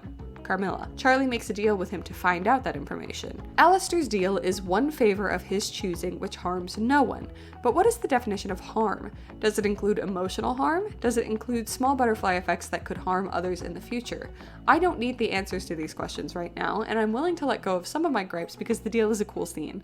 I like that Charlie's demonic features come out as well as Alastor's. I just think things could have gotten even more dire before Charlie stooped to deal making, which she knows is super dangerous. Vaggie is upset when Charlie makes the deal and rushes in to talk to her, but Charlie dismisses her pretty quickly. She sends Vaggie to talk to Carmilla about obtaining angelic weapons. I think that the way that Charlie is acting towards Vaggie is realistic, and it's also the kind of fallout one should expect from a huge revelation like this. I don't mind the way it's portrayed. Alastor takes Charlie to Cannibal Town because not only do they need weapons, but they need people. So Vaggie tells the others about the plan, and the Egg Boy reveals he told Pentious about it ages ago. Vaggie asks why Pentious didn't say anything, and he says it's because they say insane shit all the time. The "they say insane shit all the time" bit is hilarious, but the audience doesn't actually get any indication of that. If they had just made one or two more strange comments, then yeah, maybe it would be believable. I think the craziest thing they said throughout the show was, I love garbage. Which isn't that crazy. Maybe, I wish he'd shoot me with his ray gun. In the pilot. It just doesn't work because there's no established precedent within the show, and this would have been a really easy thing to fix. It's like 2 lines, 2 jokes, and then it would have been believable. I also think if the Pentious lie had gone on for a little longer, it could have been interesting to have the others slip back into not fully trusting him, but deciding to believe him in the end anyway. I feel like that makes sense with the story, and it parallels what's happening with Charlie and Vaggie right now too. Obviously that doesn't happen, I just thought it would have been cool. While Vaggie is going to talk to Carmilla, Charlie goes with Alastor to Cannibal Town. Cannibal Town conceptually is weird. How many people are eating each other in this universe for this to be a whole neighborhood in hell? I'm not sure it's a full point of the pentagram, but it's still a ton of cannibals. Were they cannibals in life, or did they just start eating people in hell? It's such a weirdly specific kind of demon. He takes her to see the overlord of the neighborhood, Rosie. Charlie tells her the situation, and Rosie agrees to help, seemingly with no strings attached. What business does Rosie have helping Charlie? I imagine it will have something to do with Alastor. Maybe she owes him a favor, or maybe they'll have a plan. We'll probably find out in season 2, but if it's as short and shallow as season 1, I'm not sure we will. Vaggie tells Carmilla that she's there on order of the princess to find out how Carmilla killed the exorcist, but Carmilla straight up says no. Vaggie manages to convince Carmilla to help them, and while she's training her, Carmilla says she knows that Vaggie is an exorcist because you have a giant X over your eye and wield an angelic spear. It's not rocket science. Okay. Is Vaggie still an angel, or does it have something to do with the eye? The exorcist masks have an X over the eye just like Vaggie does, so we can assume that some of her power comes from that. I just really wish I knew how vulnerable Vaggie is. She's getting hurt when Carmilla is hitting her, but I'm not sure if that's because she's not an angel anymore, or because Carmilla's ballet shoes are made from angelic steel. I would guess it's the latter, but that doesn't solve the question of whether Vaggie is an angel or not. Again, I think sometimes things happen too fast in Hazbin Hotel, literally within the animation. When Vaggie says she doesn't fight with long hair, there's like 2 frames of Carmilla taking her hair down. It's a bit too snappy and hard to follow, so it just looks like suddenly her hair is down. A lot of the fight scenes feel like that as well, and in the choreography of Out for Love, that's very present. I do like Carmilla's explanation for how angels are all offense and no defense. It makes sense with how they don't believe they can be hurt. It's some good world building, but it immediately is unbalanced by the flashback of Carmilla fighting the exorcist. I don't know how the angels didn't know that Carmilla was the one to kill the exorcist. In the flashback, they're surrounded by angels and we didn't exactly see them fly off. It's just poor continuity or poor storyboarding. I'm not necessarily going to blame the writing for that one, but it is a mistake. This leads into a song about how the only way to beat the angels is to be out for love. Again, I'll go into it later. At the end of the song, Vaggie leaps into the air and reveals her wings have grown back. I don't understand why Vaggie gets her wings back at the end of the song. What happened that would let her get them back? Is it that she's living authentically? Has she had them the whole time? Is it that she's filled with love? I don't understand. So it's not emotionally impactful. It's just kind of a cool visual. So Carmilla agrees to give Vaggie all of the weapons that Charlie needs. Back in Cannibal Town, Charlie has to win over the cannibals so they'll fight for her, but she stumbles along in her speech, getting booed until she snaps. Rosie ushers her off stage and asks what's wrong. Charlie opens up to her about the situation with Vaggie. I think it's pretty realistic that Charlie would open up to Rosie, even though she's a stranger. Charlie has mommy issues, which I can comprehend without the show telling me it to my face, and she's also a trusting person. I like the idea that Vaggie is finding redemption at the hotel as well, and I also like that Charlie realizes that despite the lie, Vaggie's actions are supportive of her. She's flawed, but hey, who down here isn't? I'm just not super pleased that this all took place in one afternoon. Imagine your partner had been lying about their identity for 3 years. There is no way, no matter how forgiving, anybody would forgive that in one afternoon. Rosie convinces Charlie to go back out and rally the cannibals with a big musical number, and I really like that Charlie finally gets her inspiration through singing moment. And yeah, it is pretty exciting and it builds hype for the coming battle. I also get a little emotional that all of the rest of the sinners decide to stay at the hotel with Charlie and Vaggie and fight, and I also get emotional with Charlie and Vaggie reconciling. They're pulling on my heartstrings a little bit. It does go back to the Disney feeling where everything is resolved in one conversation though. Charlie isn't even kind of mad going forward. It's just no consequence. Nothing has consequence. No consequences ever. Episode 8. Last episode. Everyone is getting ready for the fight, and we're seeing the preparations through the eyes of the V's. I'm not sure I love that. It takes you a little bit out of the battle at times. We've skipped over another month of training and bonding, and I just hate that we lose out on so much with so much time passing in between episodes. We don't get any named characters in the cannibals as well, which feels weird. They're basically just fodder. Like, in Lord of the Rings, the riders of Rohan were mostly nameless and faceless, but we got Éomer as a character. Charlie gives a speech the night before the battle, and it's pretty cute. There's some stuff I like. General Pentious is cute, and I'm glad Cherry showed up. I think she's a fun character to have around. Charlie's speech is also very sweet. It's sad that Pentious gives a toast about not dying, considering what happens. I do wonder if Alastor is going to be able to be redeemed. A lot of people think he won't be, but he is showing some capacity for connection at the very least. It's hard to tell what's real with him. Having a slower moment the night before the battle is a good idea, and I'm enjoying a lot of the little interactions between the characters, but I think this should have been its own episode. There's a lot to say between these characters, but because we need to get to the excitement of the battle in the second half of the episode, each only gets a line or two. Like, the moment between Husker and Angel is nice, and it implies that they've continued to grow closer, but like everything else, it's pretty surface level. I also think the romance between Pentious and Cherry is extremely underdeveloped. Don't get me wrong, I think they're cute, and I would like for them to be together, but that's mostly because I enjoy Pentious being all nervous around her. I'm not sure if we're supposed to believe that Cherry cares for him at all, but I certainly don't believe it. She seems kind of blasé about him, but I could see his death being the catalyst for her to change in the next season. Adam and the Exorcists fly into battle the next day, but our group is more prepared than they thought. As the first few angels start to descend, Alastor creates a barrier around the whole hotel, keeping exorcists out. However, some of them slam into his barrier and they bleed. Angels are not supposed to be able to be injured except by angelic steel. As far as we know, Alastor's magic isn't angelic, so how are they being injured? Adam uses holy light to blast through the barrier and he confronts Alastor. It's really cool to see Alastor letting loose on the angels and using as much power as he currently can. I also like that we get to see Adam is not just some goofy dude, he has serious powers. The fight is entertaining. Again though, he's fighting Adam without the use of angelic weapons. Also, if I wanted to get pedantic, I could talk about how we don't really know the limitations of either character, so either of them can pull anything out and we just have to shrug and accept it. It doesn't feel like there's too much bullshit going on though. Adam hits Alastor with a huge blow, and I like that we get to see Alastor's mic broken and it cuts the effect off his voice. What just happened? I'm not sure if the mic is a source of his power, or if he was just distracted, but it's enough for Adam to land a pretty serious hit across his chest. It's weird to see him injured as one of the most powerful characters in the show, but it legitimizes Adam even further as a threat. I've seen people annoyed that Alastor didn't kill Adam because they think Alastor is more powerful. They are wrong. Alastor is a powerful overlord, but Adam is one of the most powerful beings in the show. I understand that you really like him as a character and he's cool and mysterious and stuff, but he's not Superman. He's not gonna body every single character in the show. Alastor fades away, retreating so as not to be killed. Adam starts raining holy light down on the battlefield, taking out tons of people and pinning everyone down, and Pentious decides to use his war machine to take down Adam. He kisses Cherry and tells her he loves her. He's making the ultimate sacrifice for love, which is what Carmilla said he had to do. He flies up in the war machine, charges up his death ray, but before he can fire, Adam obliterates the whole ship with holy light. It bothers me immensely that Pentious doesn't even get a shot off. It still would have been funny if he had clipped Adam or even just startled him and then Adam disintegrated the whole ship. I'm annoyed that he died in such a pointless, useless, stupid way. I get that it's the suddenness that's funny, but I also think it would have been funny if he could have at least tried. It didn't even give the others any kind of advantage. So Charlie gets pissed after Pentious dies and turns into her demon form.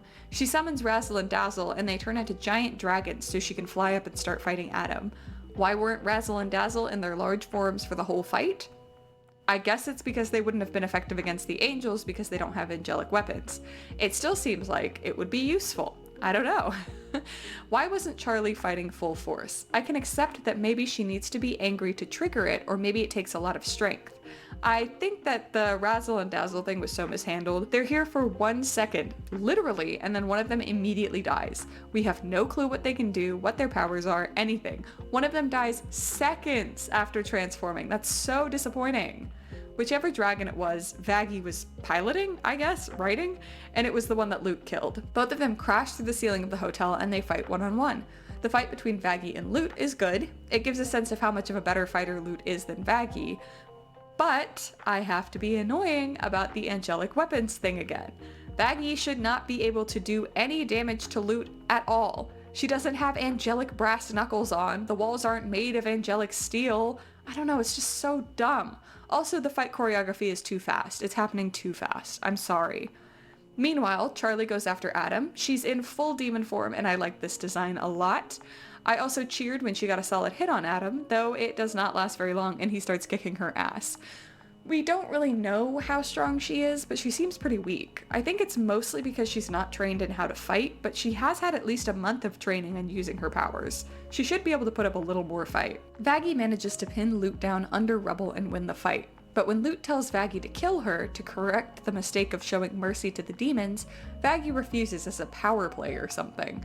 I have no idea why Vaggie spared Lute. I understand that she's sticking with the morals of not killing that soul when she was an angel, but she has killed tons of angels today. Showing mercy to one of the most powerful and one that has a serious vendetta against you is stupid.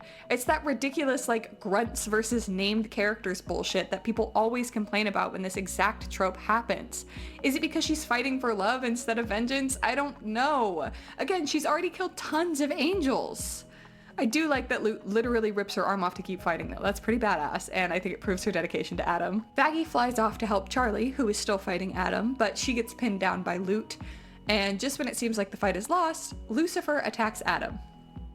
Why was Lucifer not involved from the beginning? Charlie and Lucifer's relationship is better than it's ever been, and she had a month to get in contact with him about fighting. Why is he late? What was the reason he didn't want to come? Did Charlie not even ask the most powerful being in hell to help her? This is possibly the stupidest thing about this fight. It would have been so easy to resolve. Just have a scene where Charlie calls Lucifer and he says he can't rebel against heaven again. But when he feels his daughter in peril, he comes to her anyway. Simple, easy, but no, instead Pentious and one of the dragons is dead, plus who knows how many cannibals. Lucifer is so unbelievably stronger than Adam that it's literally stunning they didn't call him sooner. I'm not saying things would have been better if he was involved from the beginning. I'm just saying you need a reason for him not to be involved. Charlie and Lucifer tag team Adam and she catches a full force punch from him, which is insane compared to the amount of power she's shown so far. I'm not sure if she was borrowing Lucifer's power or if that's the level of strength she could potentially have.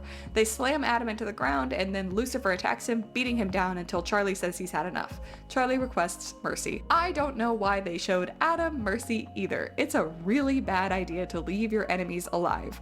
All they've done is pissed them off. Adam is ranting to them about how they should all be worshipping him because he's literally all of their ancestor when he's interrupted by being stabbed in the back. It's hilarious that Nifty was the one to kill Adam. It's so funny. But I do actually feel bad for Lute. She and the rest of the exorcists fall back. The hotel was completely wrecked, and it's cool to see the hotel completely destroyed. It gives a chance for the second season to be a rebirth both for the characters and for the hotel. Looking at the destruction around her leads Charlie into the last song of the season. She's upset with herself, but everyone around her has been touched by her and made better by her, so they encourage her to keep going. They all build the new hotel together, and it's pretty cool. Right at the end, we see Pentious appear in heaven in front of Em and Sarah, proving that souls can be redeemed. It's awesome to see and get proof that Charlie's plans can actually work, but where are his egg boys? I've seen a lot of theories about Pentious and what could have actually redeemed him. I think it's difficult to say without knowing what his sins actually were. Obviously, dying to save your friends is kind of easy shorthand for how to get into heaven, but have we really seen a change in Pentious? I'm not sure we have. Maybe. There's also a final scene where we see Lilith laying on a peaceful beach. Lute approaches her and tells her that Adam is dead, and now that Lute is in charge, Lilith has to deal with Charlie or she can't stay in heaven anymore. Getting to see Lilith at the end and understanding that there is a deal going on is a great teaser for season 2, and I am excited. That is it for the plot. It took me way longer than I thought to go through everything, but we're not done yet because I want to go a bit more in depth about the world building. So let's talk about Princess Charlie and her position in hell. Charlie is the princess of hell, which brings to mind that she has some power, either magical or political power that others in the show do not have. However, we don't really have a good idea of what her powers are, magically, and we have no idea of what the hierarchy in hell is like. I think the confusion comes from the audience's preconceived notions of the power that a princess would have. The lack of respect for Charlie is a bit confusing to a viewer. In the plot, everyone thinks her ideas are stupid and they openly mock and belittle her, but she is the princess of hell. Is no one worried about retaliation from Lucifer? You'd expect people to be polite to her face at least. Charlie never really flexes her power, even though she's like the second or third strongest being currently in hell, so it's possible that people in hell just don't really see her as a threat. As a viewer though, I'm extremely confused about hell's hierarchy. At the very least, attacking the Princess of Hell should come with some level of consequence, shouldn't it? Katie Killjoy, a relatively low-power demon if you want to think of her that way, has absolutely no problem going after Charlie both emotionally and physically. So don't get cute with me, honey, or I will fucking bury you. Then, later in the pilot, we're shown that Charlie does have the ability to command sinners to do what she asks. She gives Alastor, a very powerful overlord, a command to avoid having to make a deal with him. No shaking, no deals. As Princess of Hell and heir to the throne, I, hereby order that you help with this hotel for as long as you desire. But it raises more questions about what she can and cannot do. If I understand correctly, in theory, Charlie can command Alastor to work at the hotel if she wanted to. There is no reason she should be as disrespected as she is. It makes it confusing then that Charlie cannot simply command Alastor to give her the information about Carmilla in episode 7. Is it a diplomatic thing? Is it possible that she was simply trying to keep the peace? But she should know how dangerous it is to make a deal with Alastor, even a seemingly small inconsequential one. In episode 4, it seems like even though Val is annoyed with Charlie's presence and her interference, he is polite to her face and defers to her. Ooh, I'm sorry. Were we too loud? I was just telling him about the Hazbin Hotel. Not at all, princess. After the fire, Valentino uses the threat of hurting Charlie to intimidate Angel into making her leave. My thing is, Val can't hurt Charlie. There is no way that any demon, even a very powerful overlord like Val, would do anything to the Princess of Hell. I understand that he could have hurt or even killed Angel, but I don't understand why Angel is begging for him not to hurt Charlie. I guess in theory someone could hurt Charlie, and as of this moment in the show, episode 4, we have no reason to believe that Lucifer would care. But he very much does care, which we see directly in the next episode. In episode 7, when Vaggie goes to talk to Carmilla about obtaining weapons, she says that Charlie ordered the weapons and the information as Princess of Hell, but Carmilla just straight up says she doesn't care what Charlie says or commands. We know an angel fell at your hands, and we need to know how. No.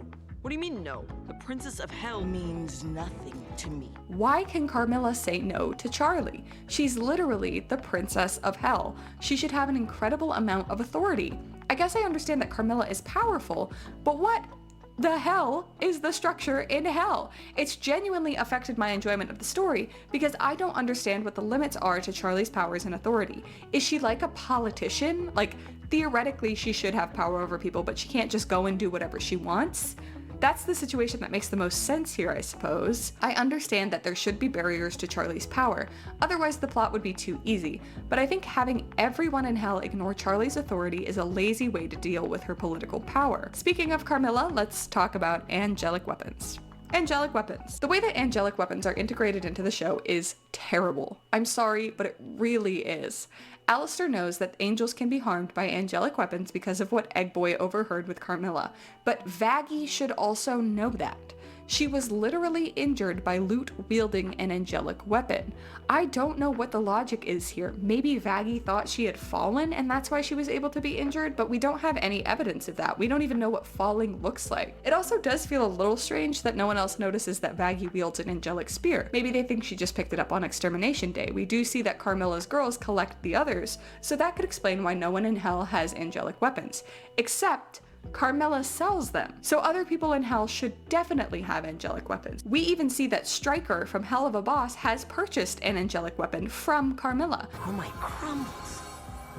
Genuine carmine crafted blessing tipped rifle. You are aware this kind of weapon can kill demon royalty. I don't know if I should bring a Hell of a Boss in here, but it's the same universe, right? So then the question becomes, why hasn't anyone killed an angel before? Did they even try? I guess angelic steel isn't common, but Carmilla has enough lying around to arm the entire army they recruit. Is it because only high-ranking demons have angelic weapons and they hide or aren't targeted on Extermination Day? I really hate everything having to do with angelic steel. It makes things so much harder to understand. I know I mentioned it earlier, but why can Alastor's magic shield harm angels if it isn't using angelic magic? Why does slamming Vaggie's head into the table injure her if it's not angelic steel? Why is Lute bruised and banged up by falling rubble if it's not angelic steel? They set forth a very strict world-building rule. Angels can only be harmed by angelic steel, and then they completely ignored it because it was not convenient. The dying question. While I was watching Hazbin Hotel, there is one question that has been at the forefront of my mind. Can a sinner be killed? Now, the obvious answer is yes. We see it happen right at the beginning of the pilot. Oh, I'm alive! I'm alive! What does this mean? Can you die in hell? The question is so important to the show that it should have been one of the very first things that was answered. It seems like an odd question. Of course you can die in hell. But what happens when you die in hell, and what specifically can kill you? In the pilot, the extermination happens specifically to prevent overpopulation in hell. But we see people die all the time in Hazbin Hotel. How can there possibly be an overpopulation problem if so many sinners are killing each other? Hell seems like a much more dangerous place than our reality, so I would imagine that people are dying in hell faster than people are dying on Earth. Plus, not every soul that dies on Earth goes to hell. Later, this overpopulation thing has changed a little, and I think it had to be, because in my opinion, this conflict doesn't make much logical sense. Changing the extermination from being about population control to power control makes sense. Most of the demons being naturally killed in hell, if they are still killed at all, because that's still a question on the board, would be lower level demons, so the overlords would have to be destroyed by a more powerful force. So I was convinced, you can die in hell, and the extermination is more about eliminating sinners across the spectrum of power than controlling the population through sheer numbers alone, right? And then we are confronted with a strange new piece of evidence. In the call between Vox and Velvet in episode 2, we see people being ripped apart in the background, and when Vox arrives to talk to Velvet, she says, "But he tore up my best motto, and you know the show can't wait for that unlucky bitch to pull herself back together." This implies that demons cannot be killed except by the exorcists. We literally see someone carrying the shredded body in a box in the background, but the way Velvet said it implies that sinners can regenerate. This is a huge problem that continues plaguing the show. How can sinners die? If they're killed, can they regenerate? Does it take a long time? Can they be killed by any means besides the exorcists? So, that can't apply to Hellborn, but Hellborn are different than sinners. This is really important to the lore of the show, and I just can't get a straight answer. Sinners can probably kill other sinners, but we don't know if they can kill them permanently because of what Velvet said. We do know that they can be permanently killed by angelic weapons, like the ones exorcists have. The question is, can sinners kill Hellborn? The answer is it's complicated. An angelic weapon can kill a Hellborn, any Hellborn I think. If we look to Hell of a Boss though, which takes place in the same universe, really powerful Hellborn like the Goetia can only be killed with angelic weapons. Charlie is even more powerful than the Goetia. She's technically the third most powerful being in Hell behind Lucifer and Lilith. So that begs the question, can anyone in hell kill Charlie? Unless they have an angelic weapon, no. So that means Charlie is literally invincible beyond the bounds of angelic weapons. Alastor could try his best, but I think it's literally impossible for him to kill her. Vaggie is in the same boat. The only weapon that harms an angel is an angelic weapon. She could go against the most powerful beings in hell and come away completely unscathed. There is the possibility that she could have lost some of her angelic invincibility with her eye, but that is never explicitly explained. Charlie and Vaggie literally have plot armor. If it's the case that none of the sinners can be killed except with angelic weapons, then what is the threat of danger? Is it torture? Is it the time it would take to pull themselves back together? Is it emotional? Can Val kill Angel? What are the stakes? I know this seems like a stupid question that I've put way too much thought into, but it really is important and we really should be told. Deal making. Let's talk about deal making, or soul contracts. We don't really know how deal making works, and we don't really need to know every tiny detail. However, it would be nice to know a few more details. Let's start with Angel Dust, who is under contract with Val. Angel's deal seems to be somewhat unique in that Val doesn't own Angel's soul entirely. He only owns him in the studio. As far as I know, that's also why only one of Angel's eyes is black, because he's only partially owned. So why doesn't Angel just not go back? Is it because he's afraid of Val? Does he have contracted hours or minimums that he needs to meet? I also really want to know what happens if the contract is broken. Is it capable of being broken, or will Angel be magically physically forced to do what Val wants? Is it more that Val could do anything he wants to Angel because he's Val's property, but he can't make him do anything technically? Like if he refused to do what Val asked, Val could kill him with no consequences. It's just kind of confusing. In episode 2, the V's talk about how they have to do something to ensure that Alastor doesn't make a deal with Charlie. Why don't the V's want there to be a deal between Charlie and Alastor? What are the mechanics of deal making? Does he get some of her power? Is it a protection thing? Meaning if Alastor makes a deal with Charlie, he's technically under her protection. It's hard to get fully invested when I don't know the consequences of these things. Maybe it's because he would get some influence over Charlie, but I really don't know. I believe a lot of the story going forward is going to be focused on the deals that have been struck, specifically between Angel and Val, Husk and Alastor, Charlie and Alastor, and Alastor and his mysterious other party. I think we need a little bit more knowledge about how deals work to make these plots meaningful. That's all for world building, so let's talk about the songs. This video is already super long, so I will try to be brief. It would just be strange not to mention them at all. I'll even rank them for you. Inside of every demon is a rainbow. Inside every sinner is a shiny smile. So starting in the pilot, the first song that Charlie sings, Inside of Every Demon is a Rainbow, in my opinion, is not very good. It's completely incomprehensible. I can't understand what she's saying at all for most of the song, and there aren't currently any subtitles on the pilot on YouTube. It's a combination of the effect applied to her voice, making it more electric and tinny, and the speed at which she's singing. Razzle and Dazzle being her backup is pretty cute though, and I like the little demonstrations of Charlie's real power over the course of the song. It adds a bit to the mystery of how powerful Charlie really is. The visuals are really fun and bouncy, and it seems like a representation of how Charlie sees the world. It's a great way to introduce her to the audience, and I can appreciate the upbeat music and frantic energy. I just don't think this one was for me. Something tells me that today will be a happy day in hell. Okay, but just don't. The first song in the official series is Happy Day in Hell, and it's a pretty good song. It's enjoyable, and it gives us a view into Hell's normal, both the places and the people. It also has Disney princess vibes, which is kind of hilarious considering the subject matter. As an introduction to the music in the show, I also think it does a pretty good job of establishing the sound we can expect and exciting the viewer for more. I think the only thing I don't enjoy about the song is that it gives us two conflicting views of Charlie. She seems totally used to the violence and savagery of the denizens of Hell. It's a realm so appealing it beats anywhere. But when she's recruiting the cannibals later in the show, she's very put off by their violence. It just doesn't work as both. She's either used to them or she's freaked out by them, and the first makes much more sense. Charlie's voice is wonderful too. It's impossible to deny that she's a fantastic singer. 'Cause hell is forever, whether you like it or not. Have their chance to be. Next up is Hell is Forever, sung by Adam. This song slaps.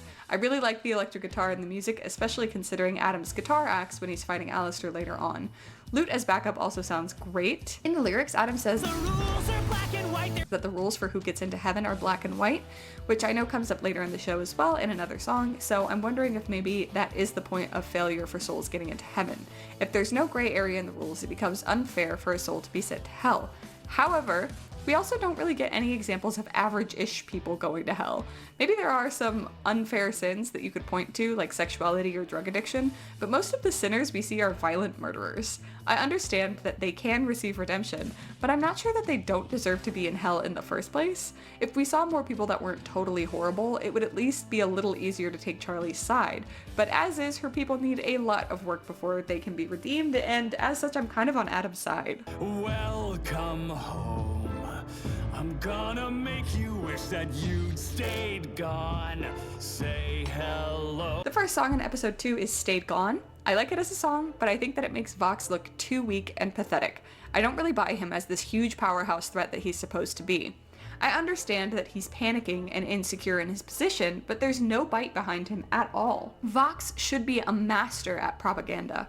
That's literally his entire shtick. I also think that's what the hypnotism thing with his eye is supposed to imply. I should leave this song worried for Alastor, or at the very least excited about their fight, but this makes Alastor appear much more powerful than Vox by a huge magnitude. I suppose I could understand that Vox's power comes from his influence and his smooth talking, but this song completely undercuts that. He has no persuasive power and handily, quote-unquote, loses to Alastor. Even though Val says Vox almost lost to Alastor 7 years ago, I can't imagine them having any sort of close battle. I'm also a little confused at the implication that Vox would be powerless without the other Vs. Is Vox as strong as he purports, or is it based on his support? He'd be powerless without the other Vs. Oh, please. As far as we know, Velvet manages the fashion and social media is definitely powerful, but Val pretty much only manages the porn industry from what we see. Does he mean physically powerless? Because there is no way that Val has more influence than Vox. Yes, Val has some seductive mind control powers and he has some love potion stuff, but Vox controls all the technology from what we see. Is it just because Val owns a lot of souls? This line just brings up way too many questions. Is Alastor lying to rile Vox up? Possibly. Alastor's part at the end is interesting, and it is fascinating to get to see him in a more demonic form than what we're used to. It's, I think, the first time in the show we really get to see him move away from his, like, traditional form, I guess. I like that.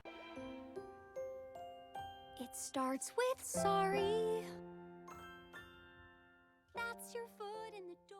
It Starts With Sorry is a fine song. I really don't have too much to say about it in comparison to the others. It's funny and it does harken back to what Charlie was saying when Pentious apologized to Alastor, so it gets points for that. I also think it's a good start to Redemption, so it works. It's just not really super notable. Mad that I acted respectless. Well, it's 'cause no one could respect this. Story group attended. In episode 3, we get Respectless, and it's a banger. It's one of the most unique musically in the show, in my opinion. I think it's the only one that has this underlying bassy beat, and I think it really suits Velvet. She's a very young soul, and this music sounds very modern or updated. Carmilla also sounds great in this one. It does give us some insight about how Velvet operates as well, because it shows us that she is very good at reading other people and will intentionally rile them up so they slip and reveal information. She might come across as bratty and vapid, but there's a reason she's on top. We also get the information that Carmilla is the one who killed the exorcist in the song, which is a mic drop moment. One thing I'm starting to suspect is, you know why this angel's headless? I think it's unlikely that the other overlords wouldn't be able to tell it was Carmilla at this point. She didn't play this interaction very well, and I think it's quite obvious that she killed the angel. I think this is probably one of my favorites.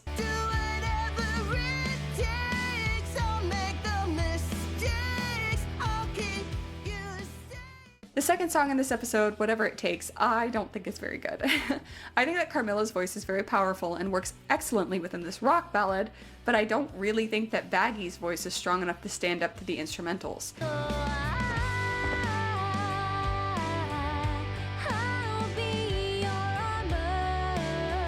It's much softer and lighter than you'd expect based on her speaking voice, and with the guitars, it just doesn't really work. The sentiment behind the lyrics is nice, and I like the insight it gives us into both characters.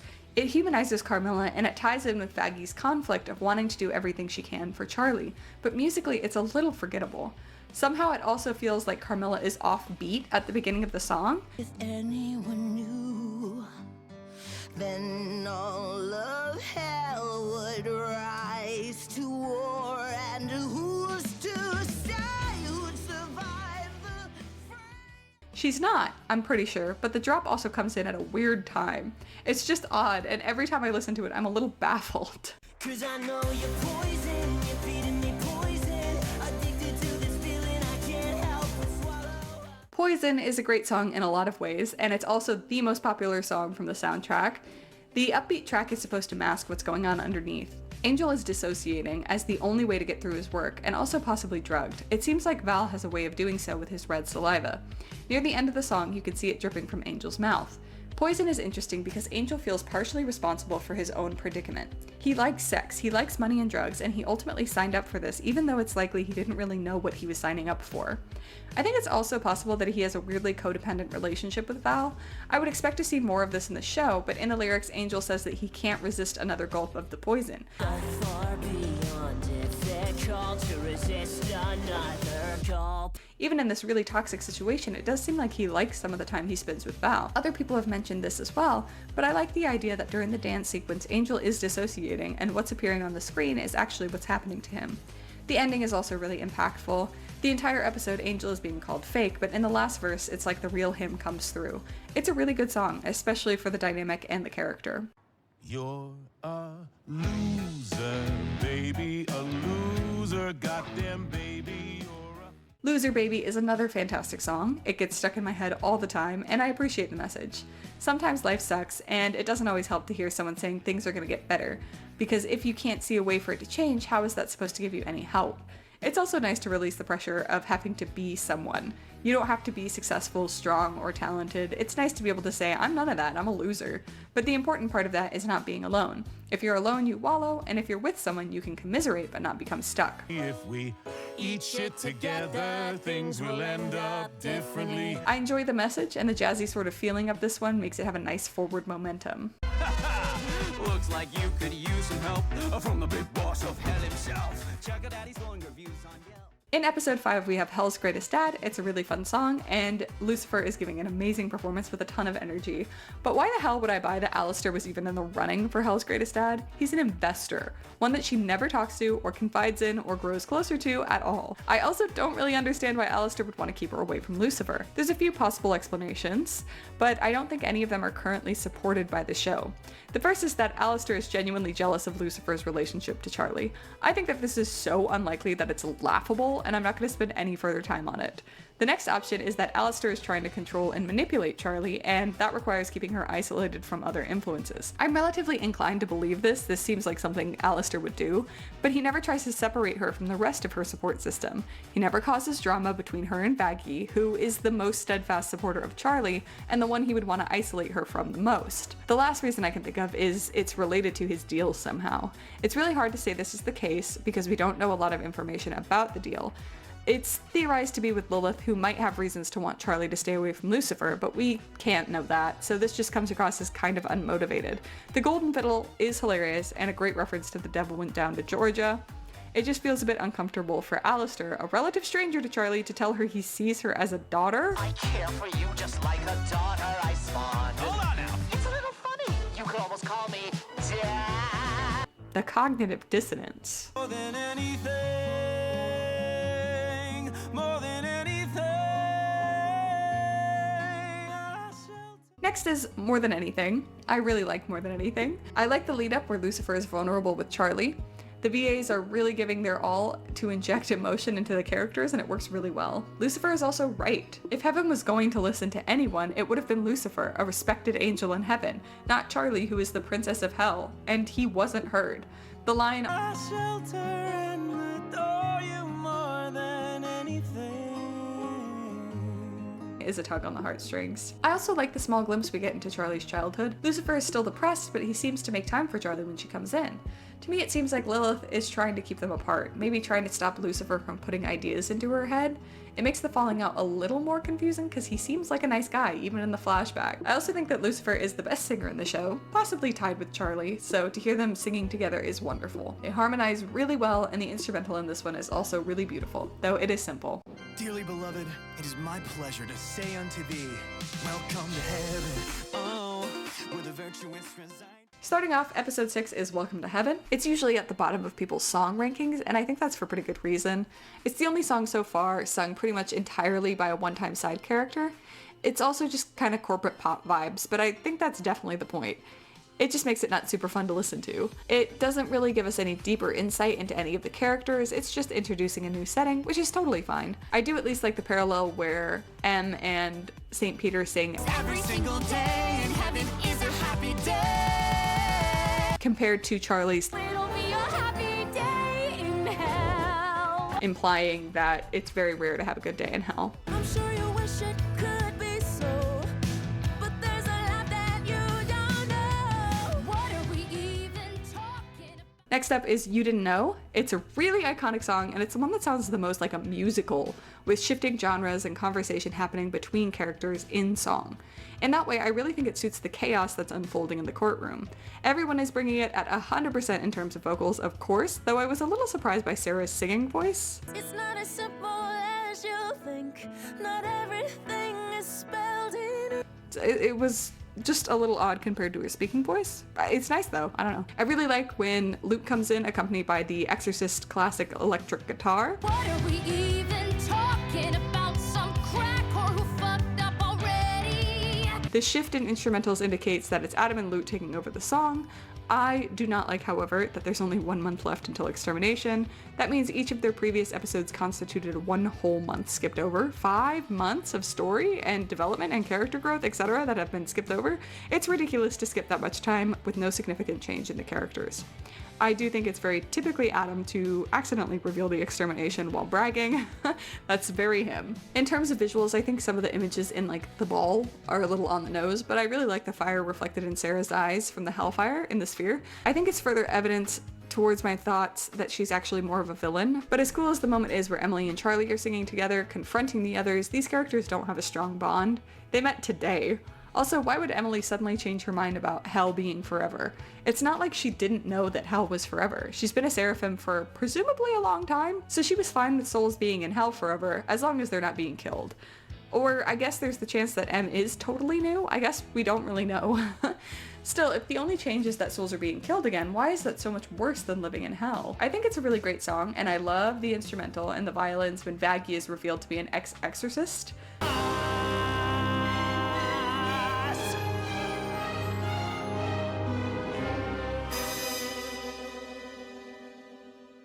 This is the most complex song in the soundtrack, so there's a lot to dig into with this one. But you'll only stand a chance if you're out for love, out for love, love. In episode 7, Out for Love is a really fun piece of music. Carmilla sounds great, and I love the Latin style of music. It's also another really unique song within the context of the show. However, I think that this is the wrong song for Vaggie. It would be a good song if Vaggie was a bloodthirsty character, but she's not. She isn't constantly looking for a fight or attacking first and thinking later. The closest incident I can think of is back in episode 2 when Pentious was exposed, when she says, like, can't we just kill him? Can't we just kill him? Shoot him and spill his blood. But she backed off as soon as Charlie stepped in, and she was like very kind and protective of Pentious moving forward. Everything she does to make Charlie's dreams come true. She only attacks to protect the hotel. She is out for love. She hasn't even mentioned wanting revenge or blood. She only wants to protect the hotel and Charlie. This means that the song does not work for her. I also don't really love the choreography of this one. It feels like they didn't know what visuals to use for this one, so a lot of it is just Carmilla and Vaggie dancing around each other, but not in a way that's easy to follow. For the first time in my life, I might have to be ready for this. Ready to be the one who's leading from the front. Gotta come into my own. Gotta come into my throne. Ready for This is very good. I think the A part is much better than the B section. Have you ever felt like you're willing to die to save the people of your city? A lot of sights to see en route to my hotel, not to mention the camaraderie. This really does feel like a big battle musical number, especially with all of the cannibals joining in. I think my hang up about it is that they don't really believe in the cause, so it loses some of its emotional impact. They just want to eat angels. I also think it's a little strange for Charlie to ask them to tone down their violence. She's recruiting them to kill an army of angels. She's also the princess of hell. She should be used to violence by now. That's a little violent, can we tone it down? In Happy Day in Hell, she wasn't bothered by it at all, so why the change? I do like the hint towards Alastor's true motivations as well when he's talking to Rosie about how Charlie has potential that he can guide. She's filled with potential that I could guide. I concur. And I'm really curious to find out what he wants to manipulate Charlie into doing. It makes me really happy that Charlie being herself and pitching her cause through song works this time, and I think the music is a great complement to that swelling climactic feeling. More than anything, more than anything, need you to know I love you. Episode 8 has a short reprise of More Than Anything. I think this would have had more impact if I could say Charlie really moved any of the characters closer to redemption. The one that got through to Angel was Husk, and the person that made Pentious trust more was Vaggie. I don't know if Charlie really did anything to help these characters. Sure, we saw sharing circles and stuff, but is that meaningful redemption? I don't think so. Vaggie and Charlie are very cute though, and I really like the line, And in the end, if it's only me you saved. because Charlie really did help Vaggie. I was a little surprised how both characters' voices worked together because they're both quite high-pitched, but they do really well together. It's the shortest song, so I don't really have much to say about it. It starts with you, you know it's true. Fulfill your destiny. So long as I've got all of you with me. Finale, our last song, is a good song. I like that Charlie is feeling internal conflict about her part in the destruction of the hotel, but she literally saved hundreds of other denizens of hell. It's not logical, but I understand that we don't always have to think perfectly logically, and neither do TV characters. The melody is really cyclical and fun. Everyone is singing a reprise of the opening song. And then tomorrow it will be a fucking happy day in hell.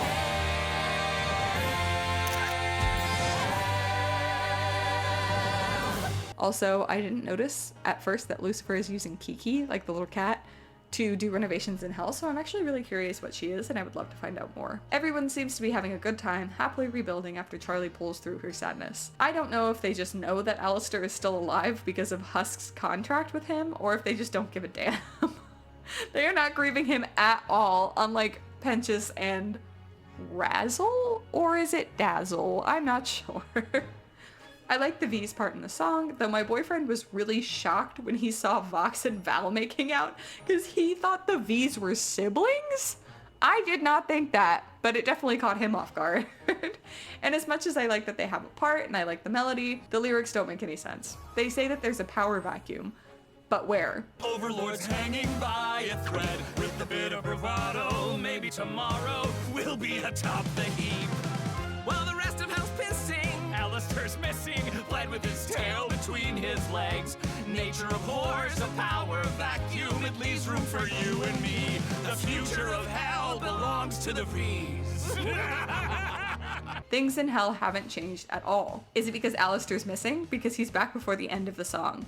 Is it that Lucifer is out and about? Because that's not a power vacuum. If anything, that's a show of force from the power in charge. Carmilla is maybe a little weaker because she gave up a lot of her weapons, and Rosie is a little weaker because she lost some of her people, but there is no power vacuum.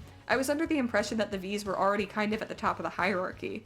I suppose Carmilla could be more powerful because she was leading the meeting, or maybe Zestial because of his age. I just don't think their part in the song makes any sense because Alastor has been gone for 7 years. That's when there would have been a vacuum. I think it's just meant to say that there'll be bigger antagonists in season 2, but it doesn't make any sense. Alastor's part at the end is also good. We get a lot more insight into the comment that Husk made about him being on a leash, and I'm really fascinated to find out where this is going. People are taking some of the parts of this song way too literally though. Like, people think his name is literally Alastor Altruist because he calls himself that. No, he's just calling himself an altruist because dying for your friends in battle is altruistic. People also think he might have wings because he says unclip my wings. Maybe, I don't know, I'm pretty sure it's just a turn of phrase. What really matters is his desperation to get out of his deal and his ultimate desire to Guess who will be pulling all the strings? I think Finale is a great wrap-up to the music and to the first season. All done with the songs. Here is my final definitive ranking of the songs. I am correct and you are wrong if you have different opinions. Comment them below, but you are wrong. Lastly, but not leastly, I want to talk a bit about the characters. Let's talk about the characters. I promise I'm almost done. So let's talk about Charlie. Charlie is our main character, obviously, but I think it's possible that she is the character that develops the least through the series. Sometimes that is okay, and I think this is possibly one of the kinds of stories that could have a static main character. The world around Charlie will change, so she doesn't have to. Charlie is very naive and positive, which I think was an interesting character choice. She's grown up in hell for her entire life, so it makes one wonder where she got this outlook on life. It doesn't seem like something that could naturally develop if she's been surrounded by death and violence and hate for her entire life. I think it's important that we understand Charlie because it could change how her character develops. Is she naive because she's sheltered? Because then we might see her be challenged by the harsh realities of hell, and she has to hold on to her kindness. Maybe it was something that a mentor in her life instilled in her. It could be anything, but I think we should find out. So, before I googled it, I had a lot of questions about how old Charlie is. She seems kind of young. She acts kind of like a teenager or early 20s, but she's 200 years old, which makes her a little incongruent. If she's hundreds of years old, she is unbearably naive for her age. I don't know. It's weird, right? It's weird. Part of me wants to say that Charlie develops by being exposed to more of the meanness of the outside world, but she doesn't really. She's still kind and sweet, even while in battle with the angels in the last episode. Sorry. She still won over the cannibals with her optimism and singing. She's still trusting to a fault. I would actually like to hear what you think. How do you think she's developed, or do you think she can stay as a static character? I don't think it would be too bad. The 2 points where I could really see Charlie divesting from her original characterization would be when she finds out about Vaggie lying to her in the song finale. I would have thought that her trusting nature would have been a little bit more shaken by such a huge betrayal, but she and Vaggie are over it by the next episode, and it doesn't seem like Charlie has any lingering distrust of her. In finale, she feels like she's let everyone down, that she could have done better and didn't try hard enough to help everyone, but she's immediately validated by everyone. From what we can see, she got over that hurdle pretty fast as well. I just feel like even though Charlie is our main character, I don't think the narrative is very interested in her. I think it's much more interested in other characters. Vaggie is definitely more realistic and grounded compared to Charlie, so their relationship feels more balanced and real. Her slight pessimism is a good counterweight to Charlie's relentless optimism. It's a positive choice to start the series with Charlie and Vaggie already in this long-term relationship. It allows Charlie to have someone in her corner for her idea, which is important when it feels like everyone else is against her. The first Vaggie-focused storyline is in episode 3, where she's in charge of the trust exercises. I do think that the central conflict of this episode is interesting for her as a character, but only really in hindsight once it's revealed that Vaggie is actually an angel. She's teaching trust while lying to all of the people around her. That's fascinating. It also makes more sense that Vaggie is so sensitive about the trust exercise after that reveal. It's about trust, and she feels that if she can't make them trust each other, then she can't prove that she's trustworthy. I think in terms of an internal conflict, this should have been more front and center for her because of how intrinsically it's tied into her backstory. It also makes sense that she would see herself as not having a point without being able to help Charlie, because she's never really been without a purpose. At first, she was made for killing sinners, and then when she was saved by Charlie, she pretty much dedicated herself 100% to Charlie. I would like to see Vaggie branch off in season 2 and seek out herself and her own interests outside of propping up Charlie. It's a little strange that Vaggie didn't know more about exorcists, considering she was one, but I could understand that she was basically a cog in the machine. It would be unlikely that she would question her purpose, but that does make me wonder why she was able to break out of that mindset when all of the other exorcists didn't. I'm also wondering if her deal with Alastor will come back up in the second season. It was pretty insignificant, but I think it could be interesting if these little details fell like dominoes in Alastor's plan. Angel Dust. The introduction we get to Angel Dust does tell us a lot about him. He's a very sexually driven character and is confident in that sexuality. He's also a drug addict, and he's selfish. As far as character introductions go, it's totally serviceable. We get a lot of information about him, and he starts from a flawed point. It also frames Angel as the sinner, as the first person in the series to have dialogue beyond the introduction. We can also understand from the opening number that Charlie is the protagonist, but Angel is going to be the center of the rehabilitation program going forward. I do feel like Angel's characterization changes dramatically from the pilot to episode 1. I wonder if maybe they thought he was too unlikable, because in the conversation in the car in the pilot, he's dismissive, rude, sexist, racist, and more. I wonder if it made him seem too unredeemable in the actual show. At the very least, we see that he feels a bit bad about being a bitch once he's back at the hotel. Angel serves an interesting purpose in connecting the story to some major aspects of the world of Hazbin Hotel. For example, Angel is the strongest connection we get to the V's, who are definitely going to be major antagonists in season 2. Alastor has a connection to them as well, but he and Vox basically avoid each other. Val and Angel are in close proximity often, and Val is very driven to keep Angel under his control. So far, Angel is also the best example we see of the hotel actually working and guiding someone towards redemption. In episode 4, Angel is desperate for Val not to hurt Charlie, and he does whatever he can to keep her away from danger. Again, I mentioned earlier that it really makes him seem like he has an unselfish heart, and I do think that Angel's central flaw is his selfishness that he is working on overcoming. Angel's ability to relate to Husk and start opening up beyond his dissociation and faking is the catalyst for him truly being able to transform into a kind person. I understand from a story perspective why Charlie chose him as the example in the courtroom. My primary complaint with it was that I'm not sure we ever saw them interacting after Angel started to show change. I do have some questions / complaints about Angel. Angel Dust not having heard of Alastor in the plot and in episode 5 doesn't really make sense because his boss is Valentino, one of the V's. It's incredibly likely that he would have heard Vox talking about him at some point. It's entirely possible that Angel has only been in hell for a few years, but I don't think that's true. If I'm understanding properly, Angel Dust died around the 40s, which means he's been in hell for a while. It's not entirely clear when Vox died, but assumedly when TVs were a more popular thing, I would guess at least the 1950s. So Angel Dust has been in hell for quite a while. That also begs the question, when did Val die? He kind of looks like a pimp from like the 70s, the 90s? I don't know. When did Angel sell his soul? How long has Angel worked for Val? These things, again, don't need to be answered right away, but they matter. Basically, Angel should know who Alastor is, whether he's not big on politics or whatever. I'm being a little nitpicky. I think Angel Dust is probably one of Vivzy Pop's favorites because his story is really good and compelling. I'm sure his conflict with Valentino is going to be a huge part of season 2. Sir Pentious. I like the introduction to Sir Pentious. He's a goofy guy and the Egg Boys are very cute and they create some nice levity.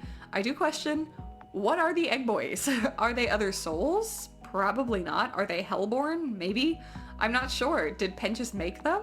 I just know I love them. They're my little guys. In the pilot, Pentious is characterized specifically through his pride and ambition.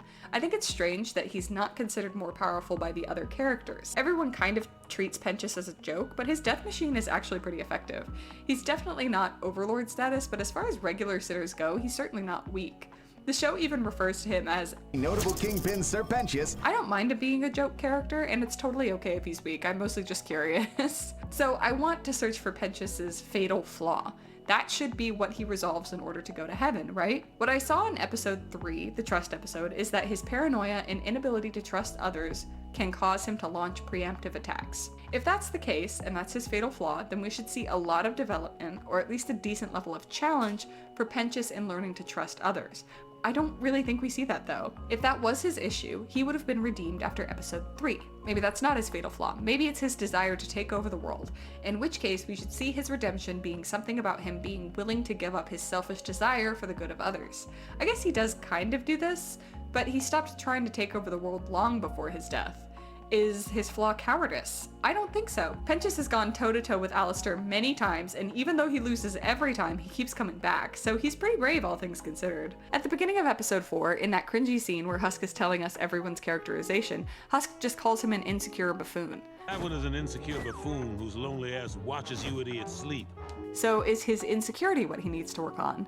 That could be the reason he is so blustery and power hungry, and we do see that he's not super secure relationship-wise when he's talking to Cherry Bomb. He doesn't really lash out at anyone or display signs of negative insecurity from any point in the show. It's more of a cute nervousness with Cherry than some of the more destructive ways that insecurity can make men or people in general act. I just don't think this does it for me as an explanation for Pentious' character. I'm asking about it because I don't think that every character in this series or everyone in hell has to die saving their loved ones in order to be redeemed. I imagine that's actually quite rare. So if we're to understand or even theorize about how these characters are going to be redeemed and go to heaven, we need to know why they're in hell in the first place. Alastor. I would consider Alastor an antagonist, which might sound strange at first, but he is. Alastor is only out for himself for the entire series. He keeps the reason that he's back in town hidden from everyone, and that's not the only secret he's keeping. I don't know if Alastor's deal is with Lilith. It seems like it is, and there's a good amount of evidence that supports that. For example, in the pilot, Alastor is looking at a picture of Lilith, Charlie, and Lucifer while he's in the lobby, and his face changes. That's a fun detail, and if his deal is with Lilith, it's great that it was foreshadowed so early. Lilith is one of the most powerful people in hell, so she would be able to make a deal that has a great deal of control over Alastor. We also get the information that Alastor has been gone for the exact same amount of time as Lilith, which is pretty important. I can't say it is with 100% certainty, but we don't get a lot of indication that it could be anyone else. I'm looking forward to seeing whether Hazbin Hotel will follow the breadcrumbs they've laid out, or if they'll try to pull a twist and surprise the audience. My prediction is that Alastor is likely going to be the true or final villain of the series. His motivation is the deal he's made with an unknown person. He feels trapped in this deal, and it seems that something about the hotel, and possibly Charlie specifically, is the key to his freedom. The deal that he made with her for information in episode 7 is probably going to come back as a way for him to escape his chains. But he's so secretive, it's hard to really characterize Alastor beyond the surface level traits. He's manipulative and sadistic, but there's some fondness for the others buried deep in him. It's been a surprising thrill to witness these wayward souls find connection. Almost makes one sentimental, eh, Nifty? We can see it when he talks to Nifty before the battle in episode 8. I do think that he's going to be redeemed, but I think he's going to be the hardest for Charlie to redeem. Husker. The way Husk is positioned is kind of interesting to me. In this season, he's basically acting as a guide for Angel, though he claims he's not looking for redemption for himself. As the bartender, he's the one that everyone talks to about their problems, so I could see him being a guide to others in the same way that he was a guide to Angel. My prediction is that the thing keeping Husk in hell is his apathy, so to go to heaven, he would have to overcome that. He's still a minor character currently, and we don't know a ton about him. The fact that he used to be an overlord is very interesting, and it makes me wonder a little bit about what makes you an overlord. I imagine it has to do with owning other souls, but how many? If the visuals are to be believed, it seems like Husk only owned 9 souls, which would make him pretty small time. Just something to think about. I hear rumors that Husk and Angel are going to get together romantically. I don't really see them that way, unfortunately. I think it's because of how many times Angel has hit on Husk, and Husk is never into it. He doesn't even, blush or anything. And I know this is mean, but I hate Husk's design. First, this old-ass man is not a skinny little twink. He should totally be a thicker dude. Everyone in this show is stick thin, and I think it's kind of ridiculous. I also think his eyebrows are super silly and his wings are strange. He's just too much and not in a good way. He needed a serious redesign. The V's. Let's start with Vox, because I have some things to say about him. I think Vox should be way more powerful than he appears. He's the TV demon, I think, but he's more than that. He's kind of the technology demon, and considering how ubiquitous tech is in hell, he should definitely have more raw power than Alastor. But that begs the question, what makes a demon powerful? How on earth is the radio demon more powerful than a tech demon? Is it because of the deal that Alastor has with the person controlling him? Is your amount of power based on how evil you were on Earth? I wish we just got like a throwaway line or something talking about how demons in hell get their powers, so I could understand it more easily. Val's introduction is good. He's essentially a spoiled brat with too much power, and villains like that are often interesting because of their unpredictability. He literally throws tantrums, but with the power and influence that he wields, it makes him very dangerous. Velvet gives off similar mean girlish vibes as well, so it makes Vox seem like he's corralling them for their power like a pissed off parent. The V's main motivation seems to be to gain more power in hell. Vox also specifically has a grudge against Alastor for almost beating him in a fight and would be very interested in killing him. Valentino also exists as the primary antagonist towards Angel Dust, holding a contract over his soul. He also feels slighted by him leaving the hotel and standing up for himself, so he wants to put Angel back in his place, but I don't think he wants to kill him. Velvet is the only V that doesn't really have any character motivations at the moment. I'm sure she'll get some, or maybe not, I don't know.